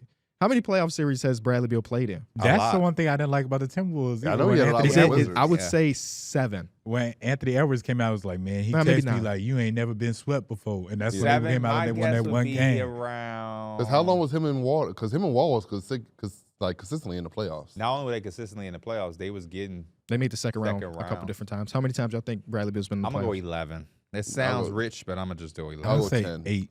9 playoff series. Mm. 1 time, 2 time, 3 time, 4 time, 5, 6 times total. 9 total series. Got to the second round a few different times. I lost there, and then of course last year the swept where he would average 16 points per game. Which if you look at the numbers, you're like, oh, Bradley Beal was okay. No, he wasn't, bro. What was he shooting? Can He I was ask you a shooting question? 44% from 3. Can I ask you a question? Yeah, I know, right? Where does his pressure come from? If Bradley Beal don't have an amazing season this year, what happens? They don't win, and I think that's what their goal is. Yeah. Oh, I mean, then yeah, we can go with a lot of different people in that subject. Yeah. I think he is the Mike Conley got pressure. Timberwolves But- trying to win. No, Mike Conley's don't have a $50 million on his name. and pigeonholing the team. Yeah, to be and what yeah, they they are. didn't trade for Mike Conley. Well, I don't know how they. I don't know. I remember how. They I did don't trade- remember. they did Yeah, I trade was for about to Mike say I don't Conley. remember how They Mike traded Conley got They there. traded for it. But I think it just comes from when they all play together, they were like a net rating of like a 7. That's fine, but it's not great for a big 3.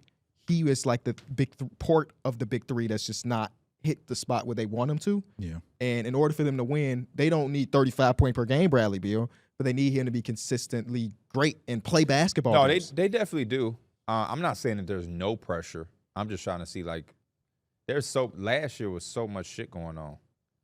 Frank Vogel said I need a point guard. I said nah. Yusuf Nurkic is your starting center. Still Like, is. And he hit some threes the other night. The depth on your team was, I can't even remember.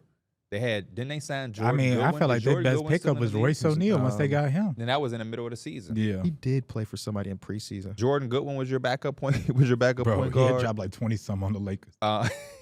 Lakers. Hey man. Great. Hey, do you see Lakers on your schedule highlighted?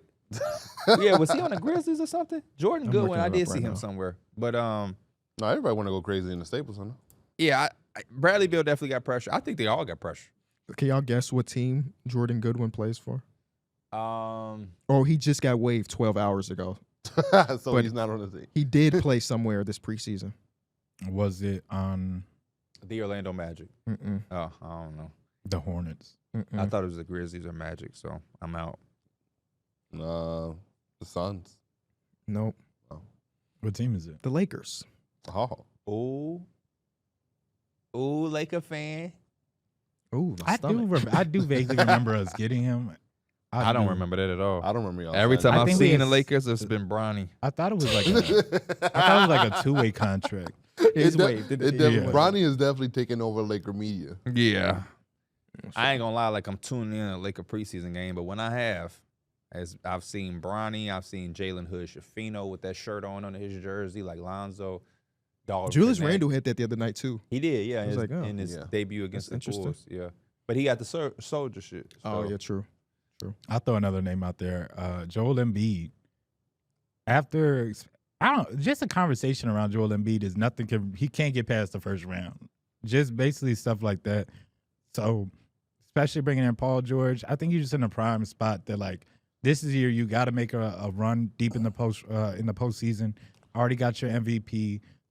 Already kind of established that you're not playing back-to-backs because it's supposed to be an important year for you. I think this is the year where he has to make a run in the playoffs.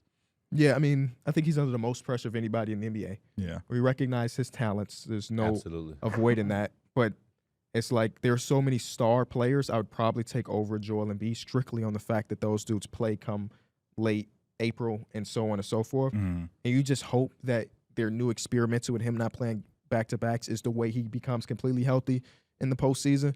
But this might be the best starting five he's had, not purely talent, because Ben Simmons and J.J. Redick and Jimmy Butler's a crazy talented team. But as far as fit with Maxey and Paul George and Caleb Martin, who's bringing the ball up the court in preseason and so on and so forth, it might be the best constructed roster around him. Tune in. It's a lot of pressure on JoJo, man. It's a lot of pressure on JoJo. Yeah, like when I thought about pressure, that's why my reaction to the Bradley Beal one was like, Bradley Beal, okay, this is pressure to me. Like, this is some shit right here. Yeah, the front office went out and completely invested in you this offseason. They got you Andre Drummond, who was a solid backup to where you ain't got to play heavy minutes at the 5 no more. Then they went out, got you Paul George, the best wing you've had. And you wanted him. You was on that. No, you're not better than They had Jimmy. Yeah. You wanted him. You wanted you. Paul George's peak is higher than Jimmy. Okay. But when Jimmy was playing say. and when he's playing, he's a better player with Joel at that time than Paul George is right now. Yeah, I see what you mean. We think, because we haven't seen him play with Paul George. He could go back. Paul George has had damn near a career year last year with the Clippers. I'm not ruling anything out. Man, he's great. Meanwhile, Jimmy Butler doing hair shit at his media day. It's not this year, so we'll see. No, he locked. That's the guy for me. That's on He's my stupidly list. locked in. I hope he's not locked in. Last time we seen him stupidly locked in wasn't the results we wanted. Now, Jimmy was the next guy on my list as somebody with a lot of pressure. Yeah, I agree with this one as well. Like, when you talk about the Miami Heat coming up short these last few years, I thought that press conference from Pat Riley was the fire that everybody needed to see. He came out, he set the tone saying, shut your ass up if you ain't playing. Like, that's my response when you ask for a max contract and you ain't made an all-star game. That's pressure. When Pat Riley coming out and he's saying that on the podium. Pat Riley did give Tyler Hero max contract, though. But yeah, that Touche. Pat Riley seemed like he's tired. He's a man that comes from success. He wanted to win. And Jimmy Butler, the last 2 years, hasn't really been there for me. I can't really pay him that money. Yeah, we went on that historical run. We did that. That was a fairy tale story. It ain't gonna happen again. Didn't have a fairy tale finish. Can we come out and hoop, and so that way we don't put ourselves to where we playing catch up? Playing catch up every year is not fun. You've gotten behind in school on your schoolwork. You got to play catch up now. That shit is annoying. You know what I mean? Like, you missed a few assignments. Now you got to do all those missing assignments and assignments. I wish I had Drew in my life back then because I did it every year. I did it every year too. That shit ain't fun. Let's start off with an A. That way we good. We got a little bit of wiggle room. Mm-hmm. Like, let's do that. Hell no. Let's go outside. Let's miss them assignments. When the school year starts, it's still hot outside. We live in Chicago. You got to take advantage. To get that A, I got to stay in there all first semester, and now the time I can relax, it's cold outside in the winter. And I got basketball practice from 3 to 6:30. I ain't got wiggle room. But now you can't go to basketball practice because you weren't eligible. Never been ineligible. Never been ineligible in high school. Never been ineligible. I feel like you said to turn shit in to be eligible. You Just don't get a need zero. 65. Were you ever ineligible? Only in middle school. Same. All right. I was ineligible once in middle school, and once that happened, I've never. Is it Ms. Elder class? Yeah. How did you know? That just seemed like the class you would be ineligible. Yeah. Social studies was a hard class to keep up with. No, it was just that our class cut the phone line twice. Oh, yeah. That happened in our class. Everybody What the hell? in my class. Wait, in did Miss Elder everybody class, just cut Ms. Elder's phone line? In Miss So, Elder KB, class, we I used don't to know be if your acting school up. had this, but our school had a phone Yeah. where the teacher had to call when people was acting up because it was that bad. Yeah. And the kids was like, "Oh, you gonna keep calling them? You gonna keep calling them? Nip, call them now." I'm like, "Whoa!" And so when you were in that's a that lot of crazy environment, stuff you Lonnie happened in Walker them just got classes. waived. by the Lonnie Celtics. Walker got waived? Yeah. I mean, they kind of told us that was a possibility. You said it like that's Jalen Brown got waived. See what I mean? Tyus Jones got to hold it down for the Lonnies, the Markells. Lonnie the Dennis Walker- Lonnie ain't do Juniors. nothing wrong. That's what's crazy. Lonnie Yeah. is a good basketball player. I think He that didn't want us I a game think being before. a good basketball player ain't enough these days. I'm afraid you have to be great. No, Need I'm just expansion. joking. Need expansion. We do. More Because roster Dennis Smith spots. Jr. should be on the roster. Markel should be on the roster. For Jamal real. Murray's under a ton of pressure, in my personal opinion. Yeah. Yep. This team window is slowly shutting. It's not closed. It's not closed. They have the best player in the world. But with the best player in the world, you also need your good co-star. and he's not an all-star, right? He's never been there before, but he's had all-star seasons. He's had all-star playoff runs. Last year was not that, even though he had the 2-game winners. He went to the Olympics, also looked bad, and then he played in a few preseason games and told Mike Malone that something ain't right, but he should be okay. But that day, something went right. It's a lot of pressure on him, and he seems to know that, right? I saw that interview where he was like, they forgot who I am, so I'm going to go out and show him. I love that type of energy, but he needs to do it. He does. I mean, he came off a career year in the regular season last year, right? And then he got injured at the end of it and tried to play through it come postseason. I'm expecting him to be that version of him again, but they need him to do it for the regular season and the postseason again. That's all. He's always, throughout his career, he seems like he's been a guy that he's always playing through an injury. That's something that you can't continue to do as you get older. When you're young, you can play through some shit when you're young because your body just is like kind of like a kid. Kids fall and they get right back up. When you start to get up in age, your body, you can no longer just play through those injuries all the time, and it starts to catch up with you. So hopefully he could just be fully healthy. There's nothing that he got to fight through. I hope so too.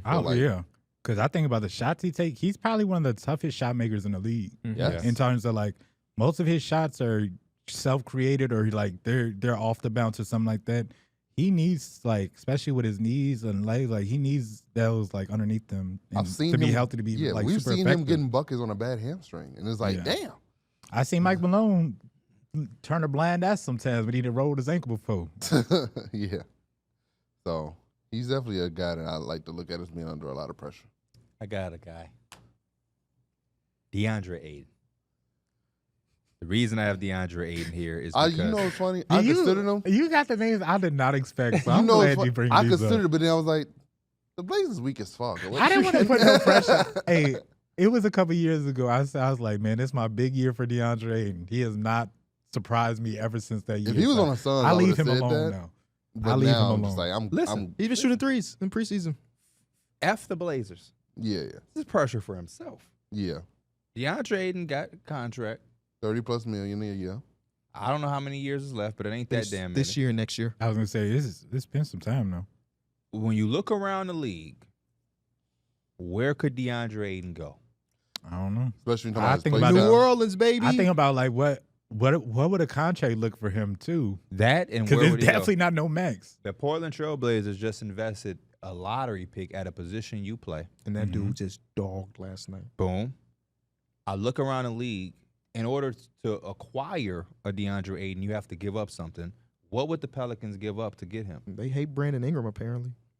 At No, they said Brandon Ingram been killing in every practice he's been in so I far. was finna say, to me, I wouldn't give up Brandon Ingram for Deandre Ayton. Yeah, I would just ride this year. And I don't know if the Portland Trailblazers, I mean, I guess they would want him because they could just let him walk at that point because they just got Denny. So that's my only hesitancy. Right. I just don't know. I just think that there's certain guys in the NBA who play a certain position that is like super stacked. And I just don't see where they can go or what they're going to do. Before we know it, Deandre Ayton may be a backup center in the league. And Deandre Ayton is what, 26? 26. That's just why I said he got some pressure because I just feel like, yeah, you're on a Blazers team that's already bad. And we still haven't seen, normally guys on bad teams and they put up some numbers with like, hey, he killing. You know what I'm saying? Mm-hmm. Like that's how Porzingis was with the Wizards, where it's like you kind of forgot about Porzingis, kept getting hurt. But then it's like, damn, Porzingis damn near an all-star. Not so great teams will be interested, though. Because he still give you 16 and 10 a night. Yeah, I mean, I guess the Wizards are there for you. Right. It'll be teams like that. But then are the Wizards in the next year or so going to draft a center? Probably. Ace Bailey plays. Depending on what the Alex wing, R be so. doing. Yeah, Alex R might transition to be a center in year 2, year 3 of his career. Who knows? Yeah. Zach Edey now plays for the Grizzlies. They're already starting Alex The Sarr at Bulls. 5. There you go. No, they're starting Val. Yeah, big Val. You would Bulls. take Ayton? The To Bulls are one replace of the Vucevic? Hypothetically, just flip him. Sure. The Bulls are like one of the only. I mean, yeah, hey, no is it excitement for right 35 million? Then no. But if we saying like after this contract is over, it's 20. Nah, he ain't going for 20. I'm just saying, Oh, you his straight ass can stay up, at the crib. straight up flip him. See, I said that to get my point across. I don't know what he's going to go for, but you see that reaction? That you don't want Vucevic that. got 20. You don't want that reaction in the NBA. Mm-hmm. No, he want 28. He wanted $8 more million. He said, "Oh hell no, I can stay his ass at home." You don't want that as a 26-year-old center. That's just me. And then that's if you're starting. If he's going to a team that's like how would y'all look with him on the Bucks? I instead of wouldn't Brook like it. Lopez. Brook Lopez is just getting old. It's not Yeah. instead of him. I Nah. just don't know how much time they have with Brook Lopez on their roster. I don't Well, the like way I think- Giannis is talking, he's preparing himself to be traded anyway. I think it's also Give going. me 3 teams you can see Ayton on. Is all I'm asking. Charlotte. But I think They the got part of the Mark problem Williams. is Mark we Williams haven't don't be seen him playing, like though. really. And he talking about he's shooting threes, but like he hasn't really adjusted his game to a point where like teams are really going. I mean, the whole reason he the Suns didn't want him because he's like you just can't rim run and do the big things we need to. And it's he tough wants to 'cause be he's that not little bad. step. No, he's a He's finesse not bad, big. but I think he just hasn't adjusted all the way to it's like a team, I guess, friendly play style instead of like wanting those touches or maybe just like taking some shots because you like deserve. You I think thought you he deserve did them. that last year. Right. Like it was his lowest usage year of his career. Again, it's Mhm. on the Trailblazers, so it's like Nobody really. for what it's worth. Yeah. But he's a guy that doesn't use his size to his advantage. He's a jump hook over you versus go through you. Mhm. And he's built like fucking David Robinson kind of. Yeah, But he is. he's not as strong. He doesn't play that physical. And I Yeah. think that's the main problem. He doesn't get to the free throw line for somebody that's as large as he is. It'd be crazy seeing him have like 20 points. Then you look at it, it'd be like 2 free throw attempts. Yeah. I'd be like, damn. And I just feel like the NBA is getting further and further away from that type of big He unless you attempted are the star. 1.4 free throws a game. We last talked about this. year. What? How is that possible? talked when you about this, 7 bro. feet You tall? getting 1 and 1 a game. We talked about that. Oh man, I didn't, vividly remember that I conversation. didn't realize it was that Because it's bad, like, though. what, Golly. what's going on? But I mean, I guess the Pelicans. Yeah, Pelicans the- make it's that's the most one- sense. Yeah. I just think about like teams now want they big to be such a Derek different, like a Lively. Derek Lively type of mold. I haven't seen Aiden do that.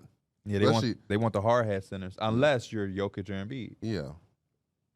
So, like we look at Vucevic a little different because like he is a scoring mindset big and like And he can't score. and so like if Vucevic ain't scoring, I know he ain't giving me a shit ton defensively. He rebounds the ball well. Yes, he does. Vooch is a good rebounder, but other than that, you're like, nah.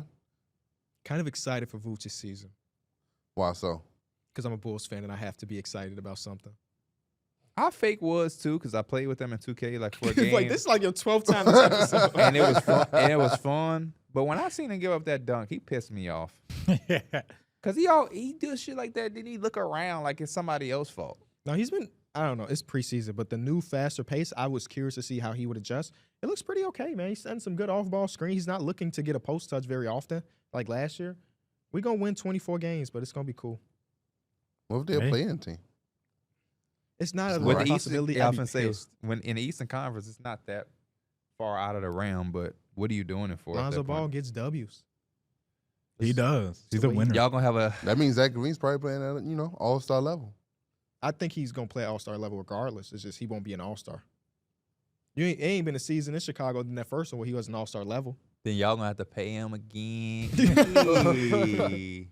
Yeah, we gave you this max. Now take him in. He gonna go buy another house after he just sold his. Hey, they said the relationship is getting better.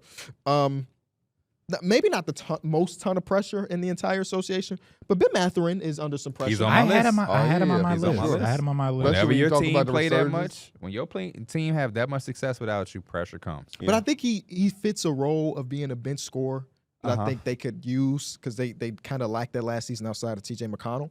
But yeah, the team felt like they left him in the dust last year. Yeah. Andrew Nembhard's now a starting shooting guard, buddy. You got to come off the bench and provide some value that way. And I think he's capable of doing it. But like it's a real adjustment to come in, and he was hot for the first 2 months of his NBA career. Yes, he was. Like, damn, is this guy about to be him? Nah, but he could still score. He could score. Also, they got Jarris Walker. They got you. Mhm. They got some picks. Well, no, they gave up some picks to get Pascal, but it seemed like another move is to be made for them.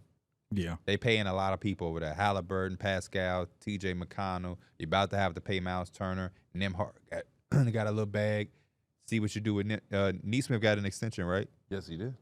Obi Smaller Toppin. one. Got an extension. Everybody ain't gonna be able to get paid like that. Yeah. The Miles Turner contract extension is so interesting because like Isaiah Hartenstein got 30. Mhm. I'm not giving Miles Turner $30 million a year. bro. Luckily, he spent his whole career there where he might tell you I'll take 25. That's just with the vibes he gave off to me. But then there's the world where it's like Hartenstein got 30. Mhm. So Yeah. And Miles Turner is literally like every team right now is like dream big. He shoots Yes. threes and he defends. He blocks shots. hey, if I'm the Pelicans, we clearing the cap, boy. Mhm. Yeah. That's dream scenario right oh there. hell yeah, for Zion. Oh hell we yeah. clearing the cap. But hey, if they do lose him, you know what they can get? Who that? The guy they tried to get years ago, Ayton. Oh, Weren't they the team that gave him the offer sheet? yes, they were. Yeah, they were. Thank God they matched that, bro. Because this team looks so much different. Mhm. Do they? Imagine They probably have a playoff appearance, but they don't look nearly as good. we're not getting them same Miles Turner games like we was. Yeah, no way. Miles Turner was hooping in the playoffs. Man, I'll throw another name out there, and this don't have anything to do with his legacy, but his pressure for this season. Klay Thompson, last couple of seasons, especially when it comes to like ending games, like closeout games, he's been actually like awful, like 0 for 1 for, like he's been terrible. So I think this is another year where he's gonna make the playoffs. He's gonna have he's gonna need to be efficient in the post-run success, and it's only really comparing it to what we know Klay Thompson is. Obviously not the same defender, but he needs to be the efficient shooter we know he can be in the playoffs. Yeah, I mean, there's a different kind of pressure on him. Like Yeah. he's always had pressure with the Warriors because this is a team that's trying to win a championship every single season. But now going to a new situation where he's kind of looked at to be the savior. Like the way the team is talking, if we were a Klay Thompson away from winning that championship series. Honestly, no, you weren't. Klay Thompson's on last year's Boston Celtics team. On last year Dallas Mavericks team, they still lose. I agree. But the way they're talking about is like he is the guy, and we know he's one of the greatest shooters of all time, that's going to put us over that hump. I don't know if he's that guy anymore, but like that's the type of pressure he is under right now. Yeah, he's had a few games 0 for 10 still. Like, he still is putting up these 0 for 10 numbers. So, at least you know he's going to get up 10 shots. Luckily, it don't count. It's preseason. Yep, it's preseason. Yeah, luckily, yeah. Get the rust out now. Yeah. I'm only looking at positive stuff in preseason. This team shot a lot of threes. That's great. That guy missed 9 threes. I don't care. Yeah. I expect you to come out in preseason and have those type of games. Mm-hmm. That's what preseason is for. Definitely. I feel like some people do overanalyze preseason. I agree, too. That's me. Yeah. There's no reason to. Like, you just kind of gotta let it be preseason. Some of us just want to watch and keep it hoops, going. and that's all we can do. Shit, even the first week or two of the season, it's still Oh a yeah, little- our first episode is like overreacting to the first week. Yeah. That's the I'm episode. overreacting to that shit. Yeah, you have to. Yeah, I'm going to and I'm willing to. But Because the it's like the first 2 games of the preseason- season won't matter at the grand scheme of things. Yeah. preseason, I'm with you. We're not even getting the full lineups. Like hell no. But the regular season, it count. You're not trying to watch what's the dude that the Knicks drafted? The Frenchman? Ain't he from France? Daddy, Yeah. he look raw. good. He raw. Against the Hornets, He boy. raw. He look good. He raw. Go Same thing with Salon. He looked good too in that game. He was shooting 34-foot 3-pointers. Like, oh snap! All right, what's another name? Andrew Wiggins. Yeah. Yeah. Okay. Andrew Wiggins. Talk to me, Mike. Kuminga's also a guy. You just said yeah, Mike. I had him on my list too. Obviously, he had a lot of personal things he was going through. He still has to get back to himself though. Just do what he does on the floor, which we know he can do. Obviously, he was a really good defender, good rebounder. It just comes down to does he still have that confidence on the offensive side to make shots, make the right plays? But I still think he can. Just getting back into that rhythm. I think the pressure goes up too because they kind of need all of Yeah, these they do. guys to show up, and it's part of it is personal for him as well because Andrew Wiggins, when they won a championship, was the most like. I thought he was one of the most impactful defenders I ever seen on Luka Doncic during that run. And he was the name that kept popping off. Like, man, if the Cavs had Wiggins, if this team had a Wiggins type guy, like Wiggins was a rock star that off season where it's like everybody he's wanted a Wiggins. More of a K-pop star, but I get what you're saying. Everybody wanted a Wiggins. Shout out to the K-pop. What does their starting lineup look like in y'all mind? Because they're still trying to figure it Steph out. Curry, Yeah. Well, are you sure? Podziemski, Mm-hmm. Wiggins, Kuminga, Draymond Green. Even though Draymond said he's not playing the 5 this year.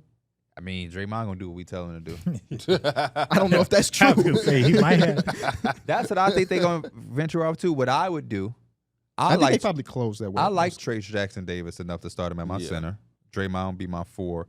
I would have I would start off with Kuminga at the 3. And then Wiggins is my 6 man.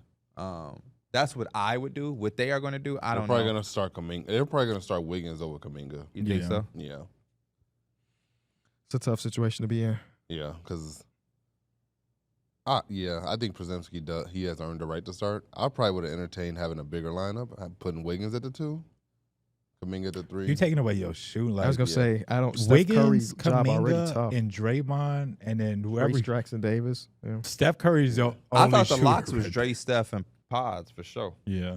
I feel that way too. But they did do a preseason game where Pods was out and it was Wiggins and those other guys. I was like, oh, it don't look as bad. But Pods needs to be there for the 3-point shooting. Yeah. He's a hustle guy. Also draw Connector. hella charges, connector. Yeah, I think he's probably the guy. Yeah. It's really about Kuminga versus Wiggins at the end of the day, Yeah, it is. and they'll probably do a little bit of both. But I like Trace Jackson. Mhm. Well, I don't even know why it's a conversation. Mhm. He be doing his shit. You do. I don't be feeling like Trace Jackson be getting enough love. No- Undersized hard hat wear. let's see. Another guy got. I put Christian Braun on his list Okay. just because he's getting put into a new situation. So far through preseason, the shot ain't really falling for him. That's something that KCP really brought for this team. So I think now you really they really believe in you. That's a big reason why money also is a big reason why they let KCP go. But they felt like, hey, we can kind of afford to because we feel like we trust you enough to come in and replace a little bit of what he's doing. And I'm still iffy on the decision if I think Christian Braun could do that. I'm not mad at him He being a definitely pick. gets the assignment, though. I see him. He's usually taking the best perimeter player, too, when they're playing defense now. Yeah. I have Zion. I want to see. But I put Brandon Ingram instead of Zion. I put Ingram. I don't think there's much pressure on Brandon Ingram. They don't want him there. I think there's pressure on him because he wants $200+ million, and essentially, even if it's not the Pelicans that give it to him, he still has to go out and perform at a level to where all other 29 teams will feel like. Do you think Oh, he gets yeah. that contract if he has because Brandon Ingram's years almost are identical every Yeah. year? He's never statistically. he's never having an awful year. Yeah, so it's like, do you think he has an opportunity to hit a next jump where he's worked? Because I would personally say $200 million is a lot of money for Brandon Ingram. Yeah. Do you think there's anything he could do this season that's not the case? Maybe he just has to be better. I know he's never had a bad year, but I'm just saying better than last year. I didn't put Brandon Ingram down because I felt like that was too obvious, and I knew somebody was going to bring him up. I'm in agreement with KB. This is my same point with the Bradley Beal one, where it's like, if you're just forcing somebody to have pressure, I get it. But, yeah, what is going to happen with Brandon Ingram? That's kind of why I feel like there is pressure because we don't know what's going to happen because we don't know how to dictate his I'm market. saying we kind of do know what's going to happen. The Pelicans are either going to trade him or they're going to play the season out. He's going to go into free agency, and somebody else is going to pay him. How much? You never know how much unless it's Kevin Durant, but he going to get paid. Will it be 200 or 150 or 140? I don't know. I But feel so much better about 140. he's going to get paid. Brandon Ingram is going to get paid. he's going to stay in the league. I'm not saying there's pressure on him falling. No, out I'm of saying it. I know, we know that. I'm saying he's going to get paid. Yeah. It just Now- might be lower than his expectation. Yeah, but if Jeremy Grant got what he got, Brandon Ingram is going to be all right. Only reason I said Shout out to Zion Rich Paul. is because so far his team in the Zion era need have him. made the playoffs twice, and he's played 0 minutes in those playoffs. Yeah. So, like, dominant performance against the Lakers in the playing game. Was unable to see him against OKC. And I think it's pressure for him to continue that bill of health from the regular season to the postseason. In a way that because I thought about this a few days ago too, when we were doing some other type of like workout or not workout, but like some type of exercise. But I was like, the pressure is on Zion a little bit too to make this decision about Brandon Ingram easier on the front office. You know what I'm saying? Like if he's having a dominant run and he takes you to the like, obviously he's your number one guy, but if he gets you to the postseason and he still continue to do so and those like question marks if he could be there kind of leave, I don't think they really have like, I don't think they worry about Brandon Ingram as much. They probably going in that direction regardless, just because of the way that the money is going to have to get divvied up. But I think that is a good point just from the future in general, because he hasn't been able to be there for the playoff runs, because he has had the times where he's missed. How do you navigate this team? Mm-hmm. They're trying so hard every year to shake things up, and they brought in CJ. Then now they got DeJounte Murray. You discovered Herb Jones, which was a steal. You got Trey Murphy, which was a steal. Jose was a steal. Jose. He like, was so oh my happy when he God. signed that contract. That lit man. ass contract. He was, bro. That podcaster as money he signed for. You couldn't tell him nothing, though. Valanciunas, they had like they're trying everything to do, but it's like if we can't get, it's hard to build a team when the best player ain't on the floor when you need him to be, because then it's like, what do we have? What don't we have? I feel like that's kind of, the status of the Pelicans. We know what they can be, but we haven't really seen it all on display at once. It's been like little glimpses. And they always start off so hot. They be like top 4 like seeding for the first couple months, and then they kind of mellow out. Usually they end up like 5th through like 8th. Even that Sun series, Brandon Ingram was cooking Mikal, and I'm like, bro, if they had Zion, they would have really gave them boys a little bit more pressure. Yeah, they took 2 games out without Z. Without Z. So it's like a lot of those games against OKC, it seemed like all they was missing was the punch from their star best player. A lot of those games, they were close. Yeah, they weren't too out of it until, some shit got real down to the nitty gritty. They started to. But a lot of those games, they started off real competitive. And then it's like certain stretches where you relying on your best player. They got theirs. You don't have yours. So Shea made some timely shots. A lot of timely shots. For the Thunder, and you kind of had Brandon Ingram out there by himself trying to make some shit happen. It's crazy. Valanciunas had that crazy first game, Yes. and then he couldn't really stay on the court the next. Yeah. That don't The next matter. 3. It just don't matter in today's game when teams will just outshoot you with threes. Yeah. Like them twos, they don't add up as But quick. it's crazy OKC wasn't getting a high volume of threes. They was just shooting 2. I'm going to bring it up again. My philosophy on 2K, Mike. When we going against a Pro-Am team, hey, man, stop helping off the corner to eliminate a layup when we're giving up a 3. Let them have a 2. Surprised how quick that lead get to 20 when you giving up 3 Yes. versus a 2. There's definitely a Clips video in this episode with you mentioning 2K. Clips, get on it. That's got to be number 7, realistically. But I'm only saying something about it like for 3 seconds. Yeah, for sure. Yeah. So his video going to be what, 55? It's going to be a reel. It's gonna be a compilation of you saying, Or maybe he do it like a whole month's worth. Because you probably bring him 2K maybe once or twice a podcast. you're right. Yeah, because we do the Pro-Am. So, Yeah. you're right. He could probably finesse a 11-minute. I like when his stuff be on D Mills because I don't be knowing. It be coming out of nowhere like, damn, D Mills did say. He did say that. Yeah. It happens. It Like, happens. he ain't no. He actually made a video about us recently. Did he? What was we doing? The title was such a. I was he like, said- Twitter gaslights Kenny into. He said Twitter trolls gaslight Kenny in the. Oh, I seen that one. I thought you meant like about me and you, but I saw that one. Yeah. That was about me and you about the Brooke Lopez thing. Yeah, I saw that Yeah, one. I was like, yeah, the what name of it hell? is Twitter Trolls Attempt to Gaslight He Kenny. said, "Who in the hell wrote that song, Charlie Wilson?" He said, my last name Charlie. No, my last name Oh my Wilson. God. Clips has almost 300 videos, man. Shout out to the legend. 300? Isn't that crazy? A dog. I didn't know he was making Said- videos that. And Who I've is- watched like every Said, single who one of is these Ronald videos. Reagan? My quarterback? My quarterback?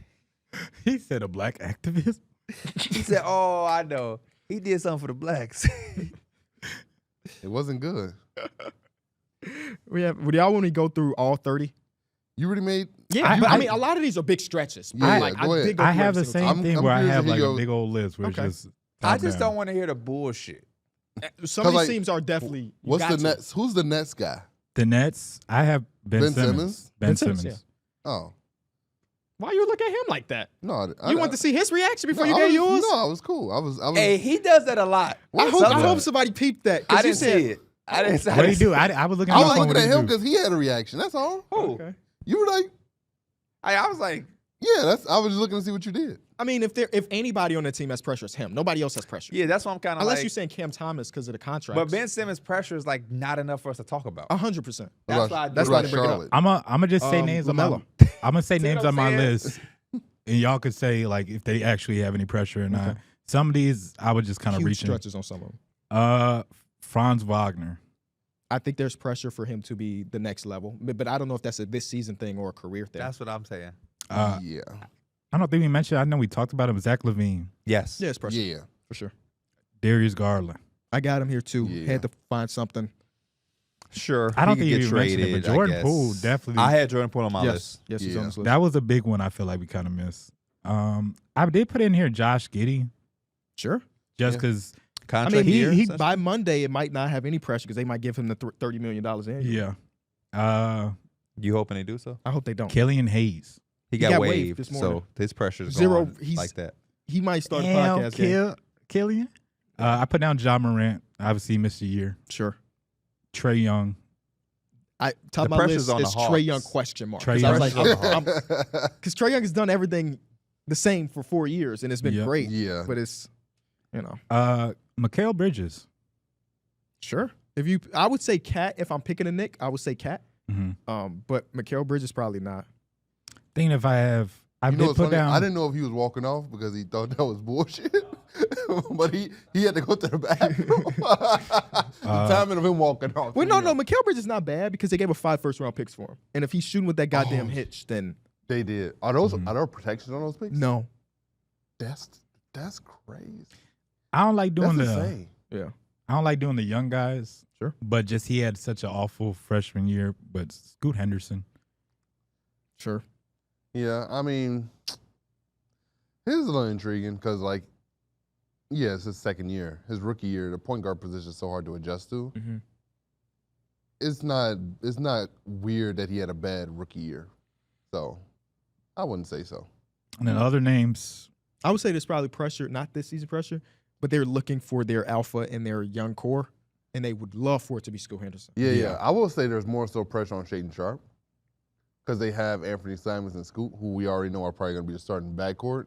Shaedon Sharp is going to have to come back and be healthy. Did he sign an extension? Shaedon Sharp? I don't think so. I don't think so. No, he has not. All right. Yeah, so there's some pressure there, too. There's a lot of pressure on Shaedon Sharp, man. Last couple names. Marcus Smart. Just feel like we haven't really seen him at all. Also, the Grizzlies have 2. Yeah. I mean, I would just write down people with pressure. I didn't go team by team. Oh, okay. Jared Vanderbilt. I guess this is more so the homer thing, but the last memory I really have of Jared Vanderbilt is against the Mavericks when we damn near first traded for him, and we were down 26 to the Mavericks or something like that, and he helped fuel that win. remember that, Other yeah. than that, it's not much like positive things. Yeah, I remember that one. Yeah, I would say the pressure is more so just for him as an individual to get a contract that's, gives him some safety. Mhm. But other than that, For the Lakers, I had D'Lo. I Great would- regular season player. That's but the only reason I did it. It's because pissed the me regular off. season was so good, but Mhm. it's just They said, "Who's Yeah. impressed you?" He said, "Me." I'm like, oh my goodness. Reese did just offer me a trade in the league. I had to jog out because I wanted to make sure I had enough y'all in the episode because we got to talk Love Is Blind. But go ahead. He offered me a trade, and it's Bucky Irvin. He's He's trying to pop off Bucky. I'm Bucky already just knowing. everywhere. And Chris Olave, who I have literally zero interest in, for Tyreek Hill. hell Who do you no. think you're talking to, Maurice? my package was better. For Who do you think you're talking to? When I sent you the package for Tyreek. Tyreek is not on the market. I mean, he is, but he's What not. was the trade? It's some low ball shit. Because Tyreek, obviously, his quarterback can't stay healthy, and he hasn't done anything in 3 weeks. But I'm not looking to trade Tyreek for a bag of balls. I lowballed you. What did you offer him? I gave him a top 10 fantasy player in Alvin Kamara. Okay. And I forgot what the other Rashid Shaheed, who is no longer living in football, and Tyler Lockett. Tyler That was the fucking package? Lockett. Yes. Tyler Lockett, like And you 30 also plus tried to years get old. Kyron Williams. You tried to get Tyreek and Kyron Williams for that. He But tried to then- get 2 players? Yes. But then I eventually came down. I gave him a better offer. No, Was you it did better? not. No, you didn't. I don't remember what our conversation was. No, I'm looking at the. Oh, because you know what? You didn't send an official offer. We were just Oh. talking. Yeah. Regardless, I'm not trading them. Regardless, I'm ready for tomorrow. It's a big week. We taking down one of the top 3 people in the league tomorrow. I'm so happy. We're going against Pierre. Oh, okay. I'm like, who? It ain't me. We took down D Mills, who he not a top team. I was Hey, gonna man. say, By any that type of bye way. week. That's a bye week. Hey man, you got me and my team fucked up. Losing to, girl. Let me look at your starters, man. My style, I we just not need- projected to do actually crazy this week. I don't live off projections, but when it's this lopsided, I start to consider it. I was a bit. little worried. I was doing stuff in my lineup. I was like, hopefully it'll change. Oh, you Oh, just I switch got the you. players I out? got you. He playing for the percentages. The top 2 teams in the league play this week. Me and Terrence. Oh yeah, I like that. Somebody gonna get worse while I I get love better. it. Is there any teams, really bad teams going against each other? I like those matchups too. When think me and- somebody me got to and walk Reese- out of there with a Smalls W. versus John, both 2 and 4. Oh well, Me and Reese. Hey, the first person to lose to Caleb, they got to have like some type of nobody is going to lose to Caleb. repercussion or He is a something. bye week. That boy Mike got Najee Harris playing. I hit up Caleb about Amari Cooper. I Did he texted him saying- respond? Yes, I texted him personally. He said, I had sent him a screenshot. I was like, let me read y'all the screenshot. It was a screenshot. So that's how we got to get to Caleb. We got to was text like- him personally. ESPN analyst has Amari Cooper rated as a single worst receiver in the NFL this year. I sent him that and said, you want to ship Amari Cooper? Do you think said, he is a 2-year-old? Yeah. no, I was just, That's no, what Reese do. But no. That's exactly what Reese Yo, do, bro. when y'all send trades and you try to do this convincing shit, that's the stupidest I thing. swear to you, that makes me want to deal with Yes. you way less. Me too. But Because then who you he- think you talking to? And then he was Because like, if it's that bad, why do you want him? can't get him now. He in action. New QB. And that was it. So he locked in at least a little bit, even though he set his lineup at 3 I weeks. hate when people do that. He is so bad, yet you calling my phone for him. Yeah, I That's don't kinda know how how it much was he's gonna with play this Tyreek week Hill. first week though. But Tyreek I is know. not bad. I know. So Mike, you getting full blown, boy. We don't see. Them projections don't tell it all. They don't. I'm looking at my team. Tony Pollard against Buffalo. That's his light work. Derrick Henry against Tampa Bay. Ooh, sweet baby Jesus. I'm so mad that I could have been on a 3-game win streak. DK Metcalf against Atlanta. We got Terry McLaurin against North Carolina. Like I North Carolina. I Okay. beat Mike. Yeah. I beat Mike last week if I start Alan Lazard, and then that's game. It's GG's. Bro, I hate when people say, I would have beat you by more if I didn't play the person that had 0 points. Yeah. I I had know. people on No, the- I know. Your You- dude is Keenan Allen. But your shit you do to yourself. well, it made sense to start DJ Moore and Brian Thomas over him. Who are they playing? Well, Brian Thomas was going against the Bears, but he also has been very Well, no, good. you as got a of late. flex spot. Who's your flex? DeAndre Swift. He's been amazing, and he gave me 20. Yeah. I don't know. I mean, you're not wrong. For me, when I was trying to get Alan Lazard and you heard me mention him, that's why your ass went out and got him, is because primetime games, Aaron Rodgers gives him the ball. I don't know. I was going to pick him up and say anytime they playing on like a stage, Thursday night football, Monday night football, I'm putting him in my lineup. Now I think it's actually going to get easier for him with having I think so too. Devontae Adams. So I put him in my lineup this week. Devontae Adams is cleared to play. So you Who are got, they you got a going- QB3? I mean, a wide receiver 3 in your lineup. But who right are they now? going against? They're going against Pittsburgh. So stingy defense. Very. I would probably take but his ass also, out. That defense has to focus. I don't think I can take him out. Why couldn't you take him out? I'm gonna have to put in Tyler Lockett against Atlanta. So maybe. Oh, yeah, because you got bye week. Oh, you in that tough spot. Okay. So you really don't have a choice regardless. I thought you would sit Who's on the bye somebody. for you, Derek? The Bears. DJ yeah. Moore and DeAndre Swift. And That's then tough. you know who's on his bench as a wide receiver? Juju Smith-Schuster. Why is he on your team? Now, Juju got some looks last week, bro. Yeah, that's why. Because the Chiefs got Rashid, so many yeah. different. Yeah, the Chiefs had so many injuries. I was like, Yeah. I might as well pick him up. Yeah, I guess that's not. so. I don't know. He I might guess be so. okay. And he had 18 and a Yeah. half in that one game. So His little old ass. He's not even old. He's He not just- old at all. Kind of washed, but he's not old at all. I know. I seen him tweet out because somebody had tweeted him like when I Somebody finally else could got tell hurt somebody. with the Kansas He's like, City when I finally can tell somebody Juju Smith-Schuster had like another good game, he retweeted it. He's like, man, I had to come back one time. Just one time. Don't I don't know. don't I'm play looking me at what he this said week. actually verbatim, but he knew he had to know Yeah. if you quoting it and saying like, yeah, man, I had to come through for They you. got you losing to Reese. yeah, because Alvin Kamara came out and gave me 5. Oh, he Ooh. played. Right.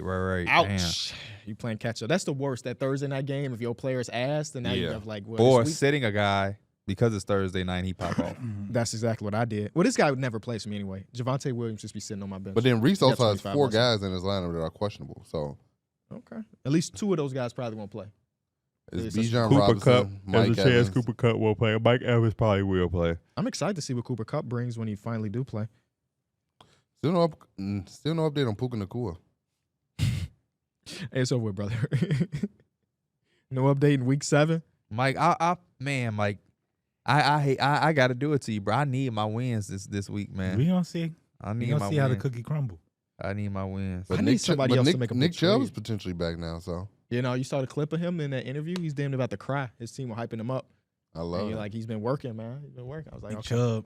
Yeah. What you Workhorse. need? You need wide receiver. I drafted him last year and he got injured. I was so Oh. sad. Anybody need wide receiver help? I'm also I need a running back. my weakest part is the tight end. So I got a tight end for you. I got Kyle Pitts for you. Kyle Pitts is nice. I got Kyle I Pitts got for Tucker you. Kraft. Won't cost as much as. you picked up Tucker Kraft off the waiver reach. So, Yes, I did. From Green Bay. I Yes, picked sir. up Evan Ingram. I off tried to the grab him. waivers. The moment I tried to grab him, is that owner Pee Wee the plug. It's like, I Give picked me up Alan Evan Lazard Ingram. for him. He was Straight up. I picked up Evan Ingram off the Actually, I'll waivers take because that he was back. hurt. I- He been going crazy. I'm no I've wi- been trying to get I'm that. no shit. Wait. He been trying to get the sentence off for like 4. Oh, I'm sorry. And they having their own Yeah, conversation. we was. I'm sorry. I got 2 really good tight ends on my team because I picked up Evan Ingram off that waiver wire because he was hurt. Yeah. But he finna go crazy because Trevor Lawrence like finding them tight ends. Mm-hmm.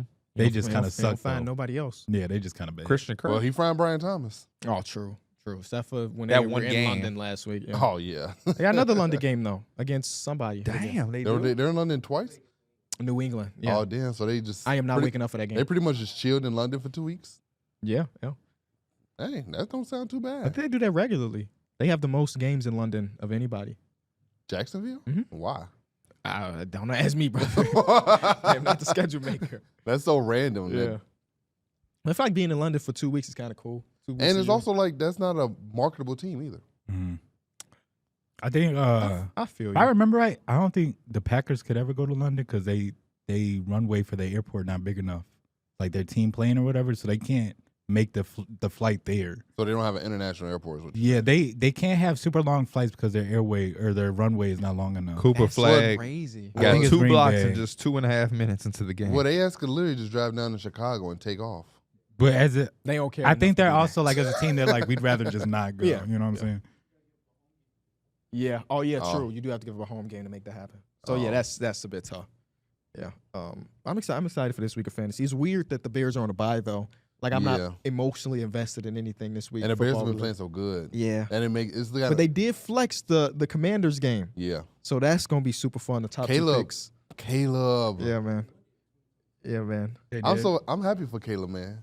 Yeah. He's looking so good. I know. I literally thought when I woke up on Sunday, he was playing so damn good. I thought DJ Moore was going crazy. Mm-hmm. He was feeding everybody else. Yeah, He said wasn't even. they said before the game they wanted Akeem Allen more involved, and he caught 2 tutties. Yes. Oh. He was finding Cole Kmet. He was finding everybody. He was looking like a very good QB. That one clip of his eyes where he's reading the Yes. field. Oh man, Oh, back and forth, back and forth. oh, Yeah. man, that was- progression to progression. that's my fucking quarterback, man. Look at him, man. Not just looking at DJ Moore, making multiple reads. I like that. Who is your favorite girl on Love Is Blind? Swift shift in conversation. All Love Is my Blind. mama, This I this bet season. you Elena wish No, she was no, on no, this I couch know. right now. Probably. Personality, attractiveness. If you was on Love Is Blind and you was on the other side of the wall, who would have been the person that you hoped, with hindsight, seeing how they look and everything, that you hope you was talking to? For what it's worth, before y'all go, Devon in the group chat said the owner of the Jags owns a Premier League team, so he wants to build the Jags fan base in London. So that's why they're in London all the time. Oh, okay. Who do they? Oh. Is he he's a Spurs owner? Like who? He owns the Tottenham Spurs? Probably who's the black? Maybe the black girl that was in the military a little bit. Which one is she dating? That'll help me. I don't know the their dude, names. the Hispanic dude with the 2 dreads. Okay. Yep.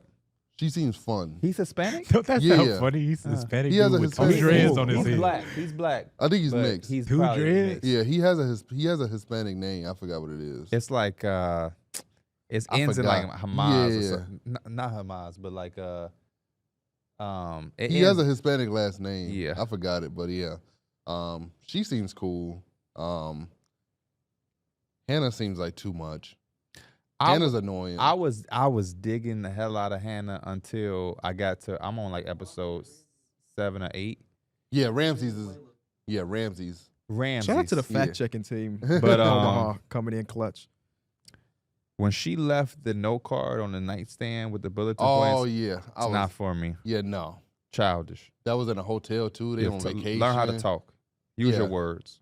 And you don't leave that there accidentally. You left that on there purpose. Yeah, for him to see it. She said she left on accident? No. Oh. I think she wrote it. I don't think she said it that she left it on accident. Okay. But I think she acted surprised when he found it. Okay. Yeah. Intentionally on purpose left it there.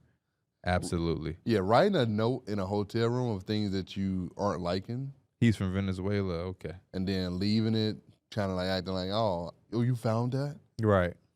That's kind of crazy. She was A1 up until that point. Oh, she gets worse. I know you. I've seen the comments on my Twitter. When they ain't know I ain't got that far, but yeah, apparently she's. I even went to her Instagram account.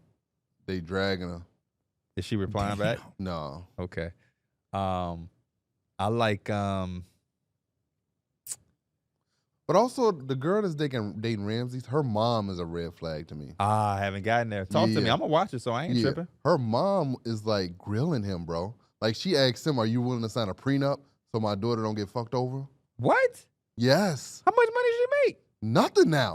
That's what he said. He said, "Well, and he was like, well, I'm not with her for her money," and her mom was like, "Well, she doesn't have any money now, but when she does get money, ain't no money in this section, baby." Hell no. It's that joke. It's that joke. But yeah, and it was like, and then she told him, "I will cut your balls off if you hurt my daughter." Why do people I feel do like that? that's kind of fair, though. I don't know. Why would people do? No, she's not going to do that. She's not going to do that. There's been cases people do that though. I've definitely seen that on the news. She's not going to do it. Okay. She's not going to do it. I think her mom is dealing with some trauma from past relationships. Oh, well. 'Cause, like, she was even telling him, like, AP. Hey, good shit. Good shit. and she's telling him, like, this marriage thing ain't forever. I don't want you to think it is, and like stuff like that. And like, I think her mom is dealing with stuff that she's dealt with, and she's projecting it onto their relationship. Even like, I forgot the girl's name, but like she even walked away and like left because her mom was being too much. Mm-hmm. Yeah, and like pause though, because I think that's a real thing.